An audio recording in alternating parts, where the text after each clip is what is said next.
보세요. 내가 이제 이번에 이제 수능 이 문제는 풀어본 친구들도 있고 지난번에 그치? 우리 초창기 때된다. 정규 처음 오픈할 때 요거 내가 풀어줬던 문제 있었잖아.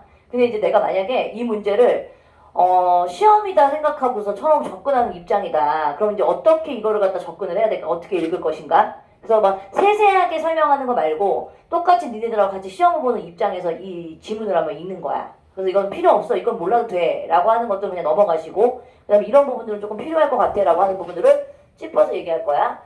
자, 춘일이 지지하여 뻐꾸기가 보채건을. 자, 일단은 얘들 한자로 되어 있기 때문에 니네들이 이 한자어를 보게 되면 좀 부담을 갖거든요. 근데 이거 뻐꾸기가 보챈다라고 얘기하는 거니까 계절적 배경으로 따졌을 때 아마 봄일 거야. 그러니까 뻐꾸기가 나오면 이제 봄이야. 그 다음에 이 제목이 뭐냐면 지금 탕공가거든. 그러니까 탕공가 정도는 아마 이번에 연계가 되어 있는 작품이 이거였을 겁니다. 그래서 이제 가난함을 탄식하고 있는 노래거든. 자, 내가 이제 너희한테 읽어주니까 이 뜻은 춘일이가 봄날이잖아, 얘들아. 봄이라는 계절적 배경을 알 수 있고 춘일이 지지하여 뻐꾸기가 보채건을. 봄이 왔어, 보채인데 약간은 이제 새가 울어대는 거지. 자, 동린의 쟁기 없고, 자, 이거 한자 무시해도 됩니다. 서사에 홈이 없고, 결국은 뭐하고 뭐가 있다는 얘기지? 쟁기도 있고 홈이도 있다는 얘기죠. 이 쟁기하고 홈이는 어때? 뭘 쓸 때 사용하는 물건이야? 농기구잖아. 농사 지을 수 있는 농기구는 있어. 자, 조금 더 니네가 조금 더 나아가서 동린이란 말과 서사에 대한 단어를 알고 싶다. 그럼 얘는 동쪽 서쪽을 얘기하는 거니까 특별하게 니네가 이 이 시가를 이해하는 데 있어서 필요해 안 필요해? 필요하지 않은 단어지. 그러니까 이런 거 몰라도 괜찮다는 얘기야. 한자가 있어가지고 못 읽겠어요 라고 생각할 필요가 없다는 거지. 기본적으로는 뭐냐면 쟁기가 있어. 호미도 있어. 그런데 문제는 뭐냐면 집안에 들어가 씨앗을 마련하니 이거지. 올벼씨 한 말은 반 넘게 쥐가 먹었다는 얘기인 거니까 사실은 이거 갖다 심을 수 있는 씨앗이 있다는 얘기야 없다는 얘기야. 쥐 팔먹은 걸 어떻게 심어. 그치? 자, 기장피, 팥은, 선어대, 부처권을 자, 우리 하나라는 말은 조금 알 것 같지 않아요? 19, 이리하여 어이살리라고 얘기했어. 자, 스탑. 김태훈? 하나한 19, 이리하여 어이살리라고 얘기했으니까 한자의 의미를 모르더라도 지금 상황이 어떻다는 거 알 수 있지? 오케이. 궁핍하다. 배가 고픈 식구들. 어떻게 살아? 자, 우리 보릿고개란 말이 있단 말이야, 사실. 근데 보릿고개가 왜 보릿고개인 줄 아니? 그러니까 그 전해에 풍년이 들어야 수확을 한 걸 가지고 그 다음 농사가 지을 때까지 먹고 살 게 있을 거 아니야. 근데 이제 그 겨울에 풍년이 들고 나면 그 다음에 봄에 먹을 게 없어. 그래서 보릿고개라는 표현이 그래서 나온 거야. 그러니까 넘어갈 수가 없는 거지. 봄날을 견딜 수가 있을 만큼 먹을 게 없는 거지. 그래서 되게 궁핍한 상황을 의미하는 거예요. 딱 보면 알겠지. 아, 그러면 시조. 아, 이런 건 이제 가사에 해당하는 문학이니까 아, 가사 문학이고 어떻게 알아요? 일단 초장, 중장, 종장으로 이루어져 있지 않고 줄거리 형식으로 되어 있으면 무조건 가사야. 그 다음에 이제 중약이고 그 다음에 작가가 있어요. 정훈이라는 작가가 있는 거 보니까 아마 양반이 썼을 가능성이 높겠지. 작자미상 같은 경우에는 이제 일반 평민들이 쓴 작품들이고 작가가 정해져 있는 경우에는 보통 양반들이 쓴 가사일 거야. 자, 근데 되게 가난하게 살고 있는 느낌이 들지? 봄날인데도 뿌릴 씨앗이 없어. 그 다음에 농기구는 있지만 지금 농기구를 가지고 활용할 수 있는 그런 상황이 안 돼. 중약이지. 자, 배틀북도 쓸데없어 빈벽에 남겨두고라고 했으니까 배틀은 언제 쓰는 거지? 옷감 짤 때 쓰는 물건이지? 근데 이것도 지금 사용할 수가 없대. 자, 그 다음에 얘도 보자, 얘들아. 솥시로 버려두니 붉은 빛이 다 되었다라고 얘기했으니까 솥이야. 솥은 언제 쓰는 물건이야? 밥 지을 때 쓰는 물건이지. 그런데 붉은 빛을 띠고 있다는 얘기는 그만큼 사용하지 않아서 녹슬었다라는 의미로 해석이 될 수 있겠죠. 자, 세시상망, 명절에서는 무엇으로 해올리며 원근 친척이라고 있어. 멀리 있고 가까이 있는 친척들이 내비 막내, 손님들이 어이하여 접대할까. 그러니까 손님들이 오면 어떻게 접대해? 그러니까 먹을 게 없으니까. 가난한 거지? 자, 여기서 이제 얼굴이라는 표현이 나오는데 보통 이제 고전 시가에서 너희들이 어느 정도 이제 고전을 배웠던 친구들은 여기서의 얼굴은 이 앞면을 의미하는 게 아니라 전체적인 모습을 의미하고 있는 단어구나라는 것 정도는 알 수 있어. 자, 이 모습 지니고 있어. 어려운 일이 참 많기도 많구나. 그러니까 궁핍하기 짝이 없는 거지. 몰골도 그렇고. 자, 이때부터 보자. 여기서부터 조금 보면서 표현의 방법 같은 걸 좀 찾아내야 되거든. 이 원수, 궁기, 이 궁핍한 귀신을 어이하여 이별할 것인가 라고 얘기했거든, 얘들아. 근데 이별이라는 표현을 썼고 이놈의 원수라는 표현을 썼어. 그럼 여기서부터 궁기를 어떤 존재로 지금 표현을 하고 있는 거지? 저 왼수. 어이하면 이별할 수 있을까? 자, 일단 얘를 뭐 하고 있다? 의인화시키고 있다라는 걸 느껴지죠? 그래서 이제 이 사람이 어떤 방법을 써보냐면 그 궁핍함을 몰아내기 위해서 술에 후량을 갖추고라고 얘기했지. 얘들아. 갖췄다는 것은 이제 좀 잘 차려놓고서 이름을 불러서 전송. 야 제발 좀 가라. 전송을 하여 길한 날 좋은 때에 사방으로 가라 하니 라고 얘기했지. 그러니까는 제발 가나나 좀 가줄래? 라고 사정사정 하면서 제사를 아주 크게 올려도 가요 안 가요? 더럽게 안 가요. 다른 것들은 다 가는데 가난한 이 존재는 안 가는 거야. 궁핍한 귀신은 나한테 딱 붙어 있어. 자, 길한 날 좋은 때에 사방으로 가라 하니 웅얼웅얼 불평하며 자 원망하고 노여워하여 이른 말이 어려서나 늙어서나 자 기쁠 때나 노여울 때나 슬플 때나 기쁠 때나 항상 뭐야 희노우락이면 내 인생과 함께 했대요. 자 너와 함께 했다라고 얘기했으니까 너는 누굴 얘기하는 거야? 가난이지. 가난을 너라는 의인을 이 표현을 썼기 때문에 의인화시킨 거 맞지? 죽거나 살거나 여일 줄이 없었거늘 그러니까 이별할 수가 없는 거야. 죽으나 사나 너와 함께 평생을 같이 살았네 라는 거는 무슨 의미 채선? 늘 가난했다. 그치? 자 어디가 누구 말을 듣고 가라 하여 이르겠느냐. 그러니까 한마디로 얘기하면 야 나랑 평생 따라다녔던 너를 뭐 가진 방법을 써가지고 없애려고 해도 이별할 수가 없는 거지. 어떻게 보면 약간 이거는 이제 초탈할 수밖에 없는 상황인 거야. 이 가난을 이렇게 저렇게 해봐도 결국 면할 수가 없으니까. 자 되게 중요한 보통 오는 듯 꾸짖는 듯 온가지로 협박하는 그러니까 별짓을 다 하는 거야. 제발 좀 가. 너 죽일 거야. 막 뭐 이렇게 협박을 해도 가난이 가냐? 안 가지. 그러면서 돌이켜 생각하니 내 말도 다 옳도다. 그러면서 이제 약간의 순응을 하는 태도로 바뀌죠. 근데 이건 어떻게 보면 체면적이거든. 보통 이제 가난이라는 것들을 우리 이건 좀 알아둬야 되더라. 4대 부가의 작품들을 보다 보게 되면 가난함을 나타내고 있는 작품들이 간혹 보이거든요. 그런데 그 사람들이 나중에 가난 때문에 막 좌절하고 슬퍼하고 거기서 막 비관하는 내용으로 가는 게 아니라 아이고 어쩌냐 내 운명이 이런 걸 받아들여. 순수히 받아들이면서 나름대로 그거를 낙관적으로 받아들이려고 하는 태도가 보인다는 얘기야. 그게 이제 우리 시가문학에서 보여주고 있는 특징 중에 하나다. 자, 이 사람도 마지막에 볼까? 무정한 세상은 나를 다 버리거든. 그러니까 한마디로 얘기하면 나에게는 다른 것들은 다 떠나. 부귀, 영화. 어떻게 보면 약간은 조금 비극적인 상황이긴 하죠. 그런데 뭐래요? 어쩌면 너 혼자. 이건 너는 누구야? 가난이지. 너 혼자선 어떻게 이렇게 믿음이 있어서 나를 아니 버리거든. 위협으로 회피하며 잔꾀로 너를 갖다가 이별하겠느냐. 가진 방법을 써도 너는 없어지지가 않고 나를 떠나지 않는구나. 내 친구야. 인정해야지 어떡할 거야. 자, 하늘이 태어난 이내 내 궁을 설마 한들 어이아리. 이거 내 운명인 거지. 하늘이 태어났을 때부터 나는 가난하게 태어났고 내 운명이야. 그래서 어떻게 하겠다 이 사람은 마지막에 아유 내 빈천도 내 군인과 서러워해서 무엇하리요? 라고 하면서 순응하고 체념적인 태도로 얘를 받아들이는 거지. 어떻게 보면 약간 가난에 대한 것들을 초탈했다라고 볼 수 있는 거겠지. 이거 가지고 뭐 비관해봐야 내 운명인 걸 어떡하겠어. 하늘에 삼겼다는 얘기는 하늘이 나를 이 세상에 내려놓을 때부터 나는 가난하게 태어났으니 이건 운명인 거지. 그래서 어쩔 수 없이 그냥 나는 받아들여야 되겠다. 이런 내용이야. 어때? 이 내용만 해석이 되게 되면 문제될 게 하나도 없단 말이야. 자, 두 번째 시를 볼까요? 얘는 지금 첫 번째 일수, 칠수라고 되어 있는 거 보니까 얘는 무슨 작품이 모을 것 같아요? 연시조죠. 그런데 이제 딱 보자. 얘들아. 서산의 도들뼈 비추고 구름은 느지막이 내린다. 자, 일단은 우리 시조문학 같은 경우는 이렇게 문장의 구조가 비슷하게 나란히 되어 있는 부분이 있지. 얘들아. 이런 거 보게 되면 우리 무슨 법으로 되어 있는 거죠? 여기는 문장의 구조가 되고 비온 뒤 묵은 풀이 누구 밭에 우거졌는가? 그러면서 두어라. 자, 두어라 의미 없어. 그냥 종장에 첫 구 세 글자 맞추고 있지? 차례 정한 일인이라고 얘기했으니까 차례를 정했다는 것은 이제 농촌사회에서는 순서가 있잖아. 서로 돕는. 자, 차례 정한 일이니 매는 대로 매어라. 그러니까는 비온 뒤에 풀들이 무성해졌을 거 아니야. 잡초법으로 가는 거지? 야, 이거 차례 정한 거니까 그냥 누구네 집에 매는 대로 매리라. 그럼 이렇게 농사철에 해야 될 일, 이런 얘기를 먼저 하고 있어. 자, 두 번째 보자. 면화는 목화섬이야. 면화는 세 달에 네 달에요. 이른변은 패는 뭐가 곱난다. 그럼 얘들아 위에 있는 분위기하고 좀 비교해봤을 때 얘는 어때요? 농촌에 약간 풍성한 느낌이 들지. 벼는 뭐가 곱고 그 다음에 면화는 세 달에 네 달에 뭉텅이 풍성하게 피었고 이런 뜻이거든. 자 5, 6월이 언제 가고 7월이 반이로구나. 아마도 하느님이 너희를 삼길 때 나를 위하여 태어나게 하셨도다. 그러니까 풍성한 약간 농촌의 모습을 그려내고 있는 모습이니까 위에 있는 궁핍한 분위기하고는 조금 대비적인 어떤 작품이라고 볼 수 있겠지. 느낌상 그래. 정확하게 뜻이 어떤지 모르다 하더라도 느낌은 어때요? 야, 하느님이 너희들을 갖다가 이 세상에 놨을 때 나를 위해서 이걸 나오게 했구나. 이렇게 표현을 했어. 자, 그 다음에 이제 우리 마지막을 보게 되면 팔수야.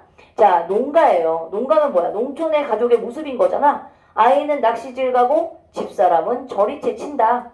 새밥 익을 때에 쇠수를 걸러서라. 아마도 밥 드리고 잔 잡을 때에 흥에 겨워 하노라라고 얘기했지? 이거는 뭐니? 그냥 농촌의 모습이 되게 평화로워 보여. 약간 풍성하고 저녁에는 아내는 저리채를 만들고 치고 아이는 낚시질을 가고 여유 있지. 그리고 자기는 밥 하나 먹으면서 술 한 잔 거하게 먹고 어때요?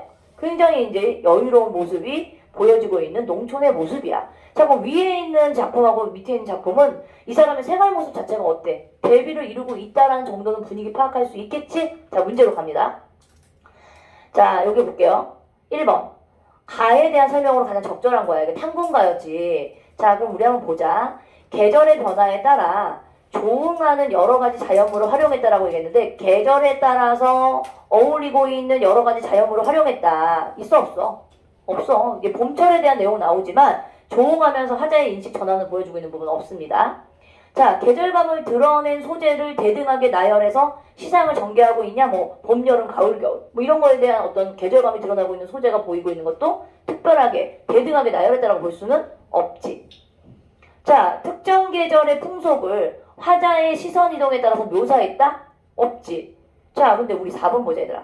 특정 계절을 배경으로 라고 했으니까 봄철이었어. 근데 먹을 게 없어. 그리고 뿌릴 씨앗도 없어. 화자의 처지, 가난한 처지를 부각하고 있다라고 얘기했지? 4번이 맞겠네. 일단 계절의 순환 없고 자연의 섭리가 드러내고 있는 부분 없음. 이런 식으로 속어에 나가는 걸 먼저 너희가 하고서 답이 되는 걸 골라주면 되겠죠? 자, 두 번째 2번 33번. 자, A하고 B에 대해서 이제 물어봤어 얘들아. 여기서는 뭐 하는 거냐면 야, 온갖 협박도 해보고 잘 차려서 야, 너 가난아 물러가라 라고 이제 이렇게 이제 전송도 해보려고 노력을 해봤는데도 안 간다는 얘기지. 여기가 A 부분이고 그 다음에 여기는 뭐라고 했어 아까? 풍성해 보이고 있는 어떤 농촌의 풍경이 B에서는 보입니다 라고 얘기했죠. 포커스를 잡고 한번 봅시다. 자, 여기서 한번 보시면 A, B에 대한 이해로 적절하지 않은 걸 고르세요 라고 했어. A에서 술의 후량을 갖춘 화자는 의례를 통해 군기에 대한 예우를 표하고 있다. 맞을까 틀릴까? 맞아요. 이거는 뭐냐면 후량을 갖췄다는 얘기는 좀 잘 차려놓은 후에 좀 떠나가 줄래? 이러고 있다는 얘기야. 그러니까 이건 의례를 통해서 군기에 대한 예우를 표하고 있는 거 맞습니다. 자, 두 번째. 화자는 시간의 경과를 의식하며 3달에 4달에 열린 연화에 대한 만족감을 드러내고 있죠. 5, 6월 그러면 7월이 더 반이나 갔네. 이런 얘기도 있지. 그래서 얘도 틀리진 않아. 그 다음에 A는 화자는 인해공, 나의 궁핍함의 관계를 B에서는 너희와의 관계를 운명적으로 여기는 관점을 취하고 있다는 얘기는 무슨 말이니? 하늘이 나가 태어났을 때 나를 삼기게 했구나. 이런 표현들이 운명론적 사고가 들어가 있다라고 아까 얘기했었어. 맞지? 자, A에서 화자는 옳도다라는 응답으로 내 말을 수용하는 태도를 보이고 있고 야, B에서는 반이나 지나갔구나 라는 이런 부분들은 팬은 뭐에 대한 기대감을 드러내고 있다. 어때? 분위기상 틀리지 않을 것 같지요? 근데 이게 딱 5번을 봐봐라. A, B에서 화자가 초월적인 존재에 대해서 예찬적인 어조를 취할 이유가 있겠니? 특히 가 A 같은 경우에는 그치 그냥 운명론적으로 받아들입니다 라는 정제 조건이죠. 사실은 이 문제 같은 경우에는 선택지를 딱 읽어보게 되면 의심가는 답이 딱 보여. 눈에 띄게 보이지? 그래서 여기 같은 경우에는 다 이제 문제의 수준이 하 정도 되는 문제의 수준이었다라는 거야. 그래서 고전시가 보고서 쫄 필요가 없는 거지. 이런 정도의 문제가 나오면 사실은 너희가 이 문학에서 틀릴 이유가 별로 없어. 잘만 읽어내면. 그리고 고3 동안 문학 공부 내내 할 거란 말이야. 이 정도의 문학을 못할 리는 없을 겁니다. 자, 이제 34번 볼게요, 얘들아. 보기를 참고했을 때 기억에서 미음까지의 문맥적 의미에 대한 이해로 적절하지 않은 걸 고르래. 자, 보기를 한번 볼게 얘들아. 탕공가는 향촌 공동체의 경제적 기반이 취약한 사대부가 가정과 사회에 대한 책임을 다하기 어려운 자신의 궁핍한 삶을 실감나게 그려낸 작품이다라고 얘기했어. 한마디로 얘기하면 사대부가 너무 가난하게 살고 있는 그런 모습들을 그려내고 있고, 한편 농가는 어때요? 공공한 향촌 공동체의 발전을 위해 여러 방도를 모색한 사대부가 가난을 벗어난 약간 이상화된 농촌상을 그려내는 거니까 약간 여기서는 긍정적으로 그려내고 있고요. 실감나게 그려놨다는 얘기는 뭐냐면 자신의 궁핍을 사실적으로 그려내고 있다는 게 특징인 거야. 자, 그럼 여기에 대한 이 보기를 바탕으로 해서 여기에 나와 있는 특징을 한번 볼까요? 기업은 파종할 벽시를 쥐가 먹어버린 상황을 제시해 가난한 향촌사대부의 곤욕스러운 처지를 실감나게 그려낸 것이다. 맞아요? 맞지요? 이거 먹을 게 없어. 씨앗 뿌릴 게 없어. 맞아.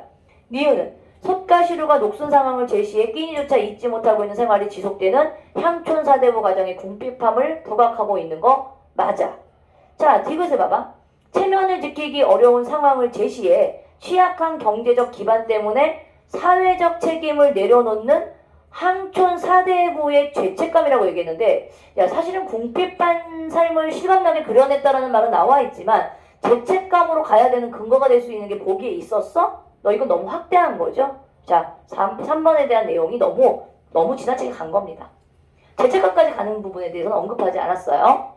자, 리을은 밭을 멜 때 예정된 차례에 따라서 사회적인 약속에 대한 존중을 향촌 공동체 발전의 방도로 여기는 관점이 드러난다. 이건 어떤 근거야? 아까 얘기했었지. 여러 방도를 모색했다. 그래서 가난을 벗어난 이상화된 농촌상을 그려냈다. 공동체의 발전을 위해서 이런 것들을 갖다가 이 작품 안에서 이렇게 해석할 수 있는 여지의 근거가 보기 안에 있다는 얘기야. 맞지?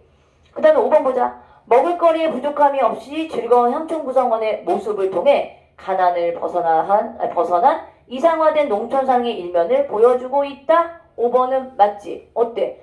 여기에 나와 있는 문제 중에서 난 이거 나왔었으면 틀릴 것 같다. 이런 문제 있냐? 없어. 거의 다 맞을 거야. 자, 이제 박태보전으로 가겠습니다. 박태보전.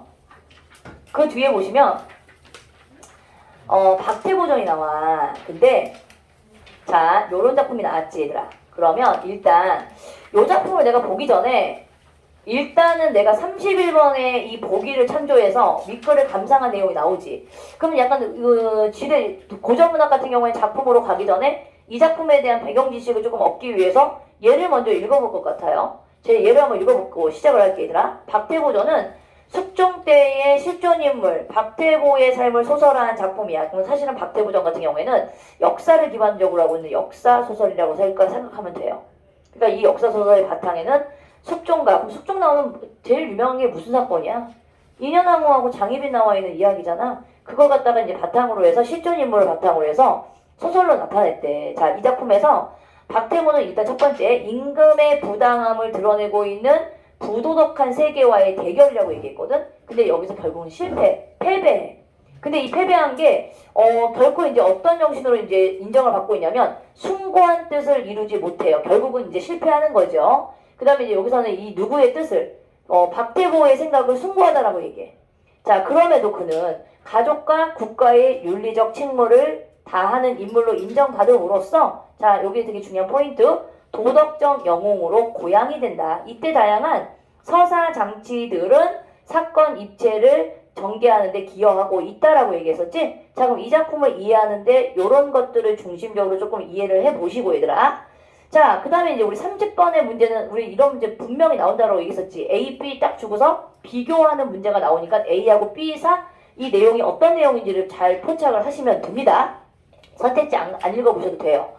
그 다음에 이제 얘들아, 여기서 중요한 게 윗글에 제시되고 있는 공간들이 여러 군데가 나오거든. 근데 고전 같은 경우에는 사실은 내용이 어려운 게 아니라 명칭이 어렵고 이 사람을 지칭하고 있는 그 호칭이 가끔 가다가 왔다리 갔다리 하기 때문에 우리 친구들이 읽다가 인물을 잃어버린다고 얘기했었지. 그런 부분들만 조금 잘 신경 쓰게 되면은 작품의 구조는 굉장히 단순한 구조로 되어 있기 때문에 파악하는 데는 어려움이 없어. 그래서 여기서는 제시된 공간이라고 나와 있고, 지금 여기 봐봐. 금부, 진도, 이화촌, 과천, 심상공곡, 성회, 진도 이런 표현들이 나와 있거든, 얘들아. 그럼 너희는 글을 읽을 때 이 장소가 어떤 의미를 가지고 있으며 인물의 행적이 이 장소에 어떤 영향을 미치는지 너희들이 중심적으로 얘를 생각을 하면서 읽으시면 됩니다. 사실 선택지 왔다 갔다 하지 않아도 된다는 얘기지. 이거 읽는 방법을 먼저 파악하기 위해서 문제가 무슨 문제인지를 먼저 스캔을 한 거야. 알겠지요? 그 다음에 이제 여기 보시면 이런 문제 조금 주의해야 되죠. 왜냐하면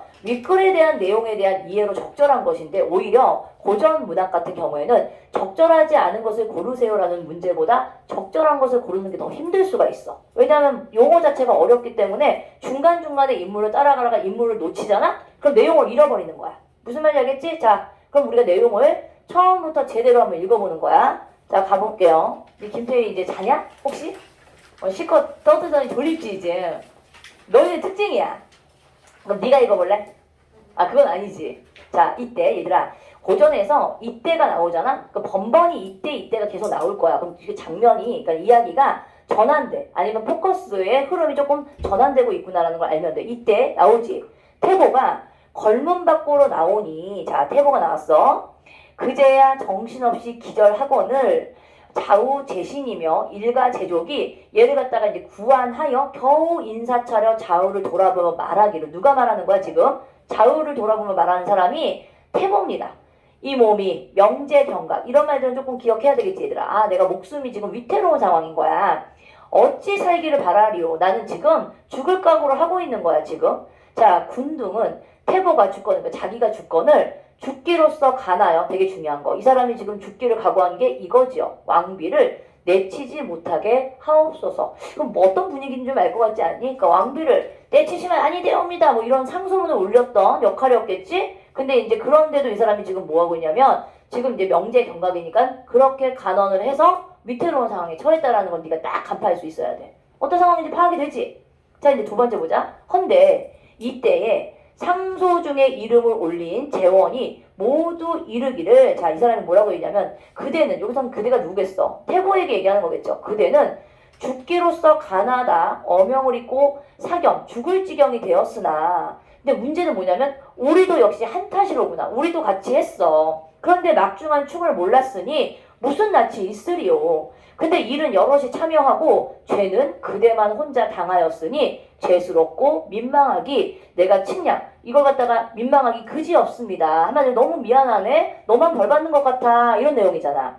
그랬더니 이제 뭐라고 하냐면, 자, 무수히 위로하다가 어디로 가? 형옥 옥에 갇혀요. 결국은 이튿날. 자, 이제 형조판서 이 행동을 조금 잘 이제 생각을 해봐. 이 인물들을 잘 따라가야 되는 거니까. 자, 형조판서는 마지못해라고 얘기했거든. 마지못해 위계를 갖추고 대강 직계를 올렸더니라고 얘기했거든. 그러니까는 형조판사가 뭔가 이제 그 임금의 어명에 따라서 직계를 올렸는데, 자, 상이 누구겠어? 윗상자지. 그럼 임금이겠지 얘들아. 임금이 보시더니 다시 명령을 내려. 하교라는 말은 알지? 금부로 가두라라고 얘기해요. 금부. 아까 이제 금부라는 단어, 아까 장소를 물어보던 문제에서 금부 한번 나왔지 얘들아. 자, 그럼 금부는 이제 누가 이성이 되는 이제 누가, 예, 태보가 이 군부로 끌려가죠. 하시건을 군부 옥절이 옹이하여 군부에 이르니, 봐봐, 군부에 이릅니다. 자, 만조 백관이며 장안의 백성이, 자, 요것도 좀 보시면 반복적으로 이런 표현이 여러 번 나올 거거든요, 얘들아. 구름 매듯 하더라. 왜냐면 사실은 태보의 행동이 백성들이라든가 다른 신하들은 다 옳다고 생각하는 거야. 그러니까 이 사람이 이렇게 벌을 받고 있는 게 얼마나 안타깝겠어. 그래서 이 사람이 이렇게 벌을 받고 떠나고 있는 옥중에 있을 때도 이 만조 백관들이며 장안의 백성들이 구름이 모이듯이 막 몰려들어. 약간 과장된 표현이겠지? 자, 이때에 생가 친척이면 누구겠어요? 태보의 친척들이겠지? 태보의 생가 친척이면 양가 제족이 애연, 슬펀, 막 그리고 탄식해, 돌탄하거나, 그러니까 이런 단어를 정확하게 몰라도 돼. 언뜻 보면 슬프다는 느낌이 들잖아. 지금 얘가 감옥에 좀 붙잡혀서 가고 있는데 막 웃고 있겠니? 그 다음에 태보를 위로하면서 말하기를 뭐라고 하냐면, 자, 인명이, 태보가, 돌탄하건을 여기서 이제 태보가 위로하면서 말하는 거예요. 이건 태보의 대화입니다. 이거는 인명이면 제천이었거는 무슨 뜻이야? 인명은, 나의 목숨은 하늘에 달렸으니 설마 무죄로 죽어 청촌 원혼이 되오리마는, 자, 되게 중요한 거, 나의 뜻은, 이게 되게 중요한 거야. 정한지 오래되었는지라. 한마디로 얘기하면 자기는 자기의 절개, 자기가 굳건하게 지켰던 이거에 대한 의지를 꺾겠다, 꺾지 않겠다. 지조를 지키겠다는 거. 어떤 지조에 대한 거를, 그 내용이 어떤 지조겠어? 아까 왕비를 내치지 말아 주시옵소서, 그걸 지키겠다는 얘기잖아. 앞에 있는 이야기와 흐름을 보게 되면 지조를 지키겠다는 얘기야. 하늘이 무너지고 땅이 꺼져도 변할 길이 없사오니, 이 몸이 죽거든. 자, 영천수 흐르는 물에 헐헐 씻어 다른 곳으로 묻지 마시고. 자, 되게 중요한 거. 일단 남산 나오지 얘들아. 그럼 게임 끝. 남산 아래 묻어주시면 죽은 혼백이라도 어디를 향해 있겠대요?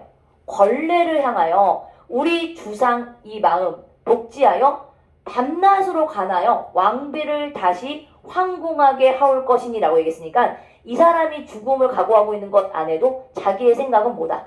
충이에요. 남산 밑에 임금을 향해서 걸레를 향해 부를 수 있도록 나를 죽어서도 이쪽으로 내가 향할 수 있게 뿌려줘. 아무리 죽은 사람의 말이라 하옵고 저버리지 마시고 부디 명심하옵소서 이렇게까지 애원을 했다. 그래서 자기는 끝을 꺾겠다 꺾지 않겠다 꺾지 않겠다라고 맹세를 했단 말이야. 자 그런데 금부에 수에 잡혀 갇혔더니 구태여 뭐야 임금이 왕비는 내치시고 태보는 어디로? 진도로 정배 그러니까 귀양을 보내버린 겁니다. 결국은요. 그럼 결국은 얘들아 임금이 이 사람의 충을 받아들였어? 간언을? 받아들이지 않은 거지? 자 그 다음에 중략이야. 중략 부분의 줄거리를 봅시다. 이게 이제 힌트죠. 그 다음 이야기를 이해하는 힌트가 되는 게 이 중략 줄거리야. 자 박태보의 정배를 따라가려다 되돌아온 박태보의 부인은 꿈에서 남편을 만납니다. 자 근데 봐봐 요 호칭이 바뀌어버리지. 아까는 분명히 태보라는 얘기를 썼는데 두 번째부터는 한림이 나와요. 결국 한림도 누구예요? 태보예요. 그러니까 이런 게 바로 이제 고전소설에서는 조금 중요하다는 얘기지. 아니 분명히 태보가 나오는데 그럼 한림은 또 누구야? 삐꾸들이. 그래서 어떤 친구가 지난번에 모의고사를 풀었잖아. 근데 고전소설만 쏙 빼놓고서 안 읽어가지고 온 거야. 너 왜 이거 안 읽었냐 했더니 아 사실은 읽다가 인물을 잃어버렸대.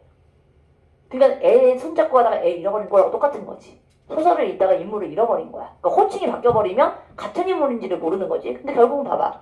이 한림이 누구겠어? 태보의 부인이라고 얘기했으면 한림은 태보겠죠. 설마 이런 것도 센스 없이 누굴까? 하고 있을까? 시험 보고 있는 입장인데? 맞아? 저 새끼 지금 자네. 야 지금 한림이 죽게 생겼다고 잠이 오냐?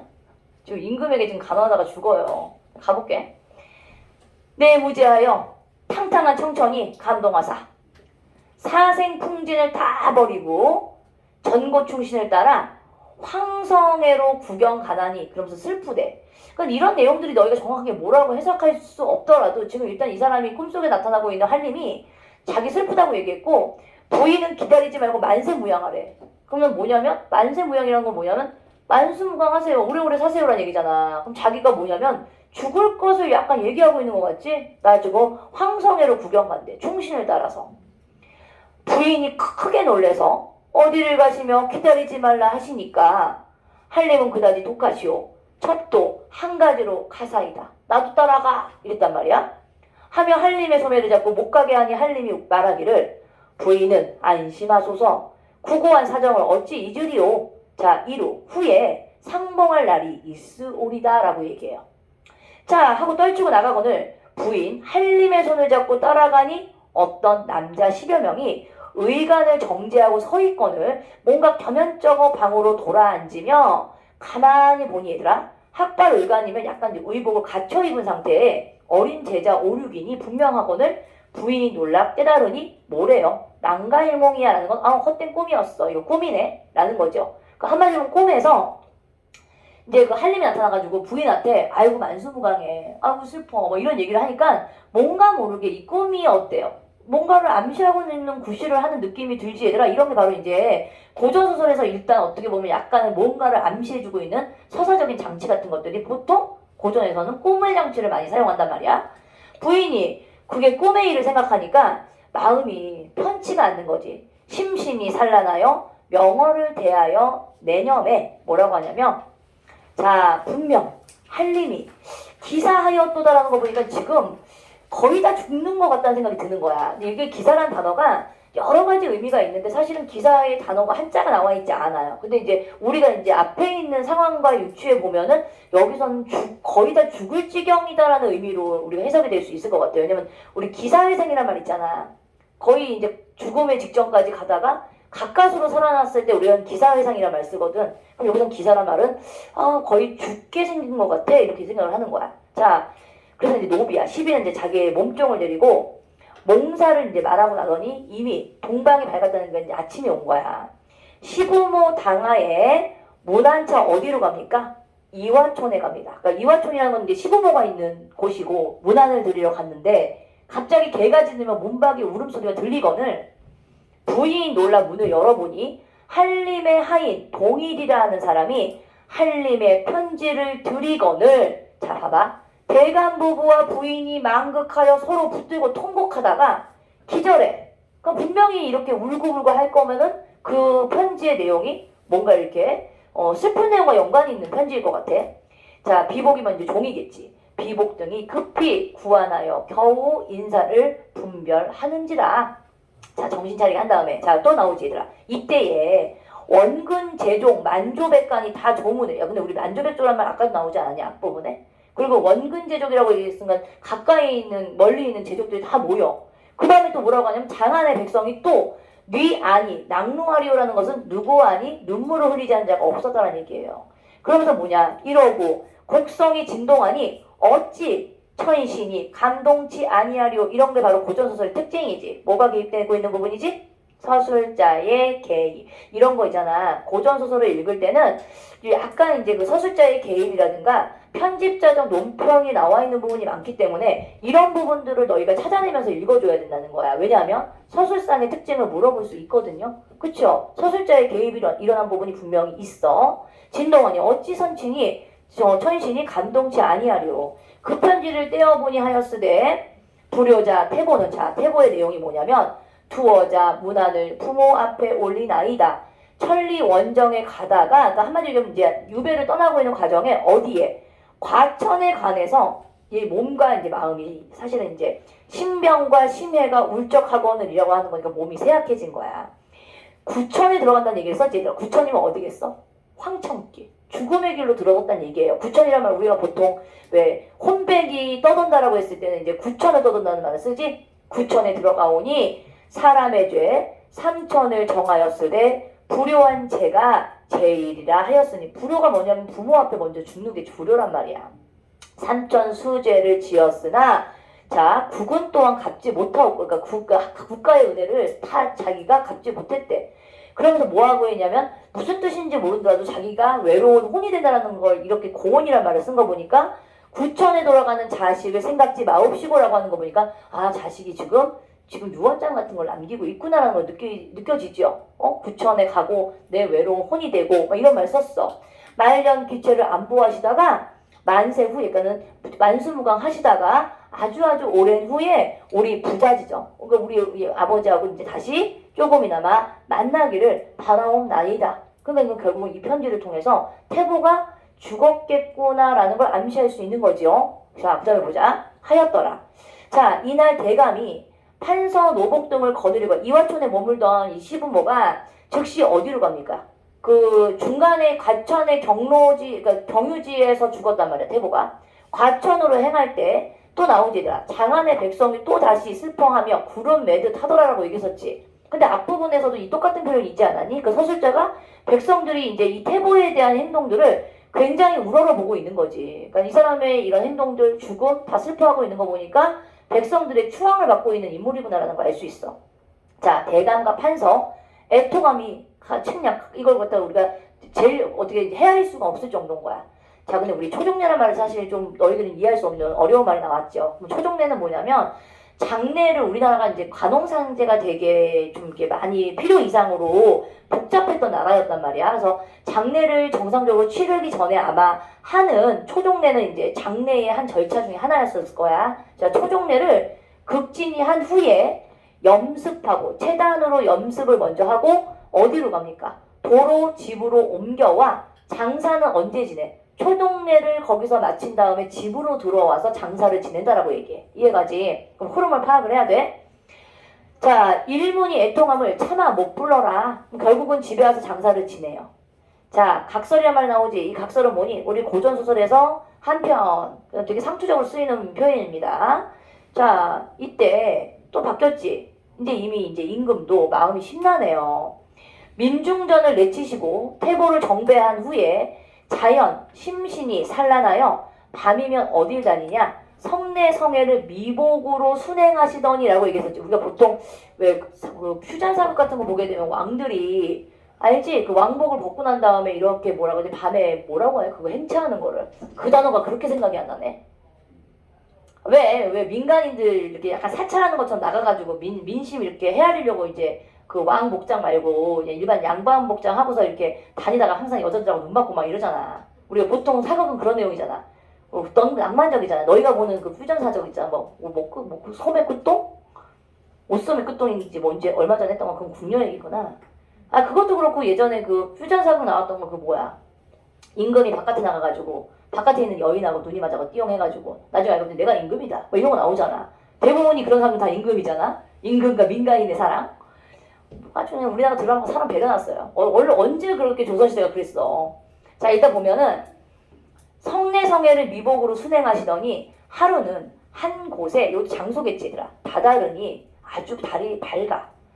명월은 명랑한데 어떤 아이 5, 6이니 월색을 희롱한다는 얘기는 이제 달빛을 즐기면서 그러니까 희롱이란 말은 누군가를 놀린다 이런 뜻이 아니라 즐긴다는 의미로 해석을 해야 되겠지? 노래하며 즐거워하는데 자 임금이 문을 숨긴 다음에 자세히 들어보는 거야. 그 노래를 하였으되 노래가 어떤지 아니? 가만히 들어보니까 임금 까는 노래야. 저달은 밝다마는 우리 주상은 불명 밝지 못하대 똑똑하지 못하대. 그래서 충신은 무슨 일로 천리원정을 내치시며 무슨 일로 민중전은 외관으로 내치시며 그러니까 민중전이 지금 쫓겨난 곳이 외관인가 봐. 군이 친숭 없었대. 그러니까는 뭐 임금과 뭐 신하의 그런 충 그런 것도 다 필요 없대. 이 부자 자유 다 쓸데없대. 자 인심은 분명하건만은 자 인심은 이제 분명히 아는 거지. 임금이 잘못했구나 이걸 아는데 국군이 이제 말세래. 이 나라가 망하려고 하는 증상이 보여서 야 백성도 못할 일을 국가가 행했다는 얘기는 무슨 말이니? 조강지처를 내보냈잖아. 야 이게 어떻게 보면 상강오륜 중에서 어떻게 보면 임금 왕의 할 수 없는 일을 아니 백성들도 할 수 없는 일을 임금이 해버린 거야. 그래서 욕을 하는 거지. 한심하고 가련하다. 자 400년 사직을 누구라서 붙들랴. 그러면서 이제 뭐라고 하냐면 얘야 저애야 우리 흥망성쇠는 불간하다마는 당장 부모 모셨어라. 그러면서 뭐라고 하냐면 우리 심상공곡이라는 말은 사실 너희가 한번 좀 들어봤을 단어입니다. 우리 삼인곡인가에서 이러죠. 심상공곡을 대낮같이 밝혀주시옵소서라고 얘기해서 뭐 심한 골짜기, 험한 골짜기 거기서는 이제 굶주린 백성들을 의미하고 있는 의미로 쓰였지만 여기서는 깊은 산, 그러니까 한마디로 속세를 떠나 있는 공간을 얘기하는 거야. 야 깊은 산 골짜기에 숨어서 초목으로 북을 적시고 우리 금수로 벗어 산다는 얘기는 결국 뭐니? 우리 속세를 떠나자. 그런 다음에 우리 세월을 보내다가 성군이면 뭐야? 우리 훌륭한 왕이 생기면 그때 우리 이 세상에 내려오자. 그러니까 한마디로 무슨 말이야? 야, 이 왕 밑에서는 우리가 같이 있기가 너무 싫어. 형편없는 왕이라는 얘기인 거지. 자기 부인이나 쫓아내고 충신만은 듣지도 않고 멍청굴 같은 이 임금 있는 곳에서 우리는 지금 여기서 살 수가 없어. 그런 얘기야. 자, 서로 비기며 애언이 가거늘 임금이 그 노래를 들으시며 마음이 당연히 심란하겠지. 그래서 그 아이들의 성명을 묻고자 하시니 아이들은 달아나는지라 못내 애언하시며 곧 황궁하시니이라 라고 얘기했어요. 그럼 결국은 그 아이들의 이름을 밝히지 못하고 자기는 다시 궁으로 돌아갔어요. 그럼 내용은 뭔지 알겠지 얘들아? 그럼 결국 박태고는 충언을 하다가 결국은 죽음을 당한 거고 어떻게 보면 이제 이거 직접적으로 사형을 당한 건 아니지만 정배를 가다가 도중에 이제 몸이 쇠약해서 죽었고 그다음에 사실은 여기 전에 형벌을 받는 장면이 나와. 아까 나오잖아. 곤장 맞고 막 이래. 그러고 나서 이제 옥에 가둬졌다가 이제 귀양을 가게 되니까 독이 올랐겠지. 그래서 죽은 거야. 몸이 쇠약해져서. 자, 이제 28번. 우리가 이제 글을 차근차근 읽었어. 잘 읽었어. 그럼 이제 이 문제를 돌아가지 않아도 풀 수 있어야 되지. 자, 태보는 형목에서 금부로 이송해주고서 자기가 자청했어요. 아니죠.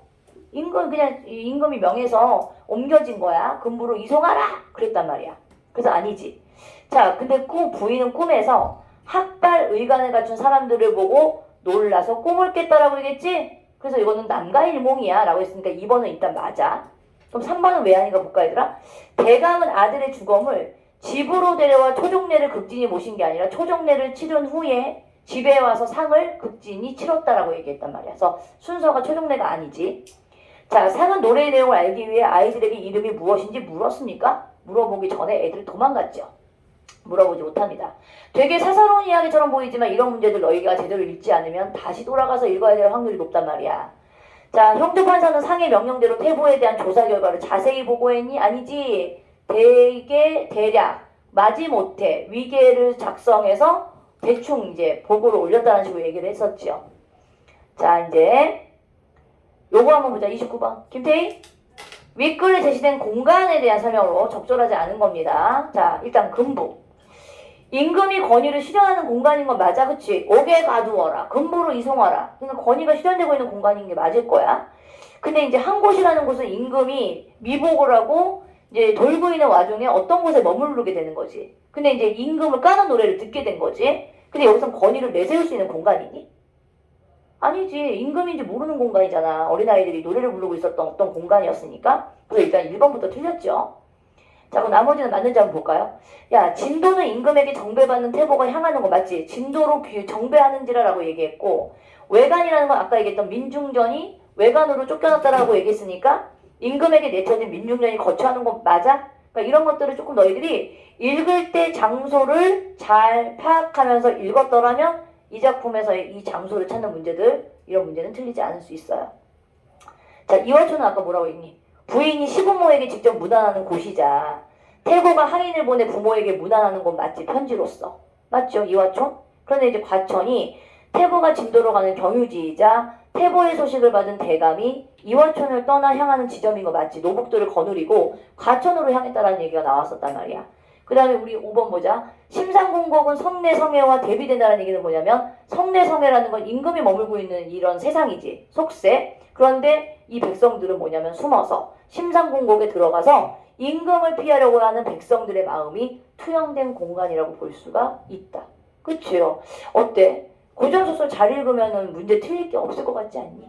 근데 이제 우리 이 문제 A하고 B 같은 경우에는 조금 이제 좀 피곤하기는 하지만 아까 A는 그 신하들이 태보를 갖다가 이제 이렇게 위로하면서 미안해하는 내용이었지. 그런 다음에 이제 B가 이제 태보가 거기에 대한 야, 나 인명은 제천이야. 난 근데 나의 의지를 꺾을 생각이 없어. 이렇게 말한 부분이에요. 한번 볼까요? 자, A에서 태보의 위기에 대해 책임을 통감하는 재원들의 탄식은 자, 그 책임을 자신에게 돌리고 있는 찰보의 자책과 대비가 된다. 뭐 자신을 돌리고 있는 뭐 대비가 되는 건 아니고 미안해하고 있으니까 대비라기보다는 미안해하는 거지. 야, 내가 같이 일을 도모했는데 당신만 이렇게 죄를 받고 있는 게 너무 미안하다라는 식의 얘기를 하고 있단 말이야. 아니지. A에서 태보가 받은 재원들의 위로는 B에서 삶을 도모하여 무죄를 소명하겠다. 자기가 무죄인 걸 밝히겠대. 태보의 결심으로 이어져? 아니지.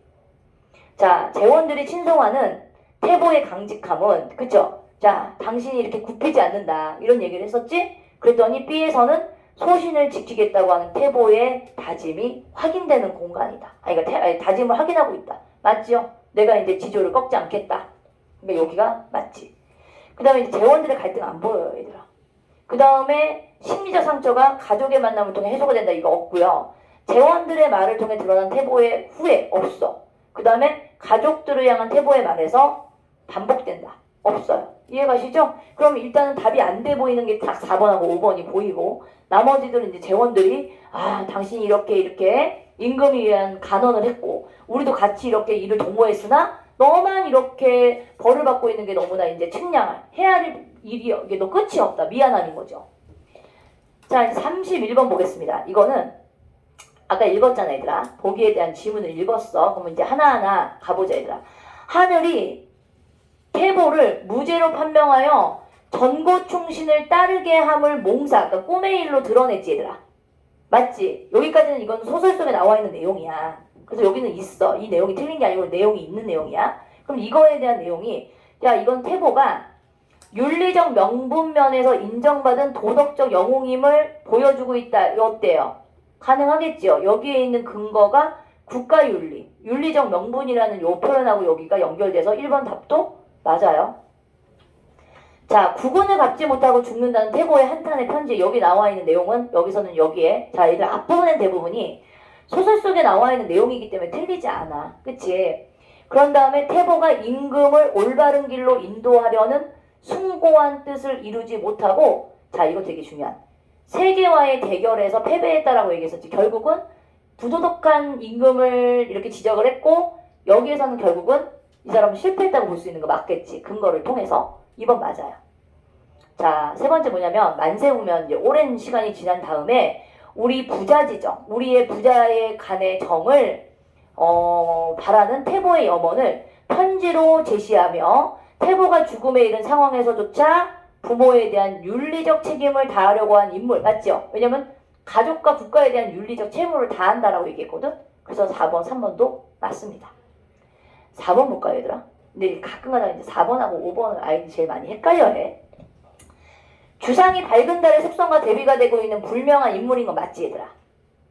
그런데 백성들이 주상을 부도덕한 인물로 평가하여 신임하지 않았음을 보여주는 건 맞을까, 틀릴까?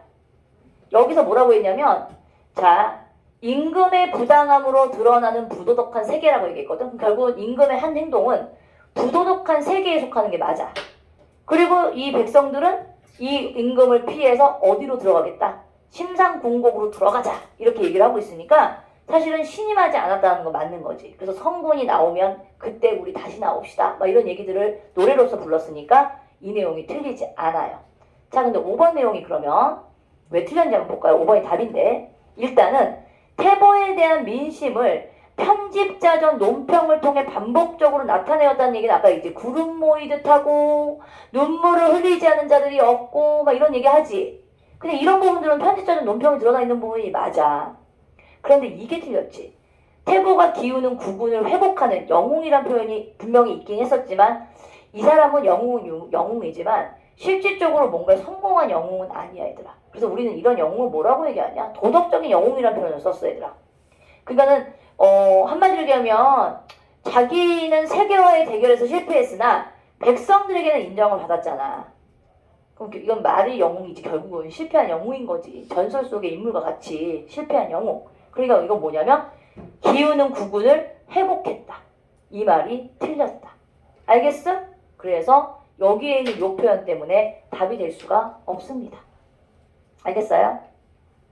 이 삐딱러진 놈들아 그만 좀 자고. 이거 어려워 안 어려워? 아니 그러니까 고전을 이렇게 잘 인물을 따라가지고 오시고 처음에 이 작품에 나와 있는 지문을 읽기 전에 정보가 될 수 있는 부분들을 문제 안에서 먼저 파악을 해. 알겠어? 조금 10분만 쉬었다가 그 뒷부분에 있는 소설하고 시 잠깐 좀 읽어볼게. 겁나게 작아지고 안 되겠어.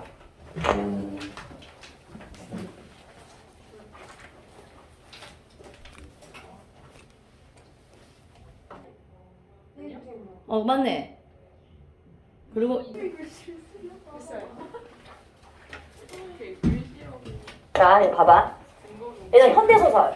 이 작품도 있잖아. 얘는 왔다 갔다 안 해도 돼. 인물을 따라가다 보면 이 서술의 방식이 되게 극명하게 보이거든. 오케이? 이거는 내가 좀 이따 문제는 내가 너희들한테 직접 시켜볼게. 자, 김달채 씨는 자 일단 이걸 따라가시고요. 자, 김달채 씨니까 여기서는 서술자가 김달채 씨를 따라가고 있다고 보시면 돼. 퇴근하기가 무섭게 뽀로로 집으로 달려가던 묵은 습관을 버리고 뽀로로가 아니고 뽀르르 음성 상징어 뽀로로가 아니고 쪼르륵 간다 이거지. 뽀로로래 뽀로로. 혹시 뽀로로 보러 집에 간다는 건 줄 알았던 거야? 그 시대는 뽀로로가 없었어요.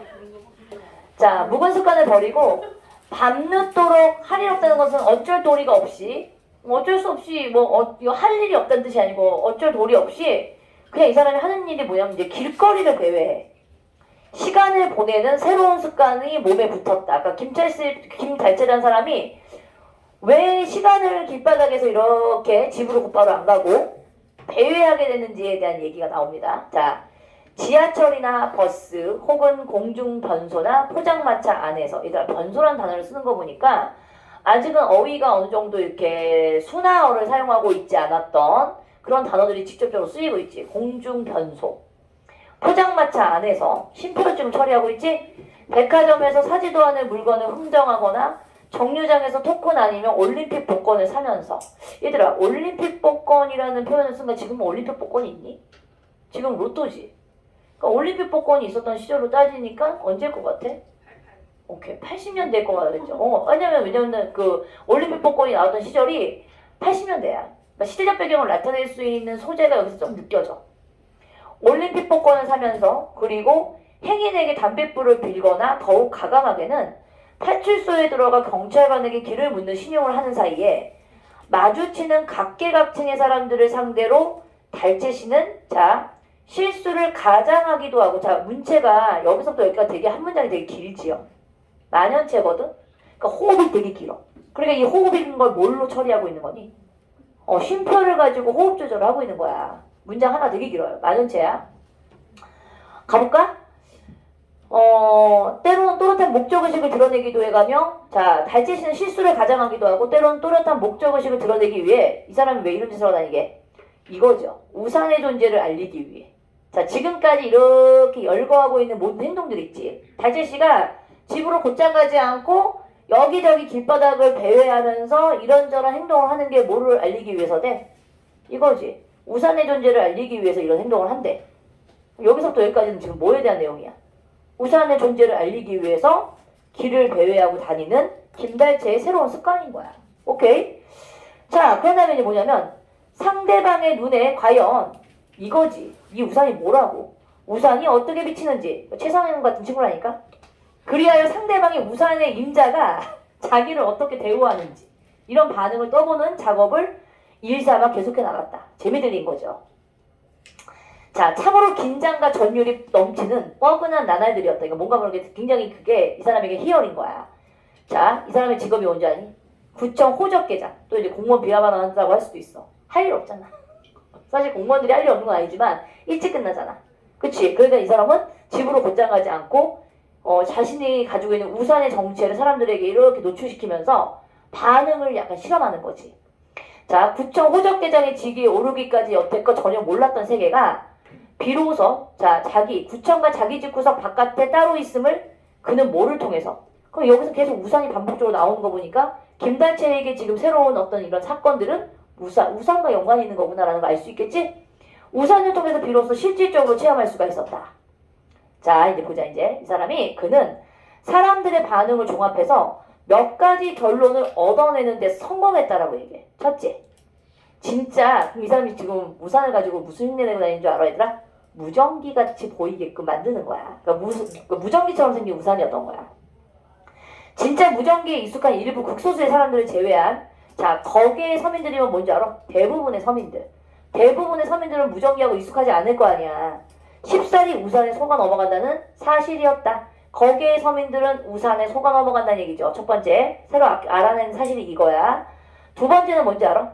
상대방이 무전기를 지니고 있다고 알아차리는 그 순간부터 사람들은 태도가 확 달라진다는 사실이래요.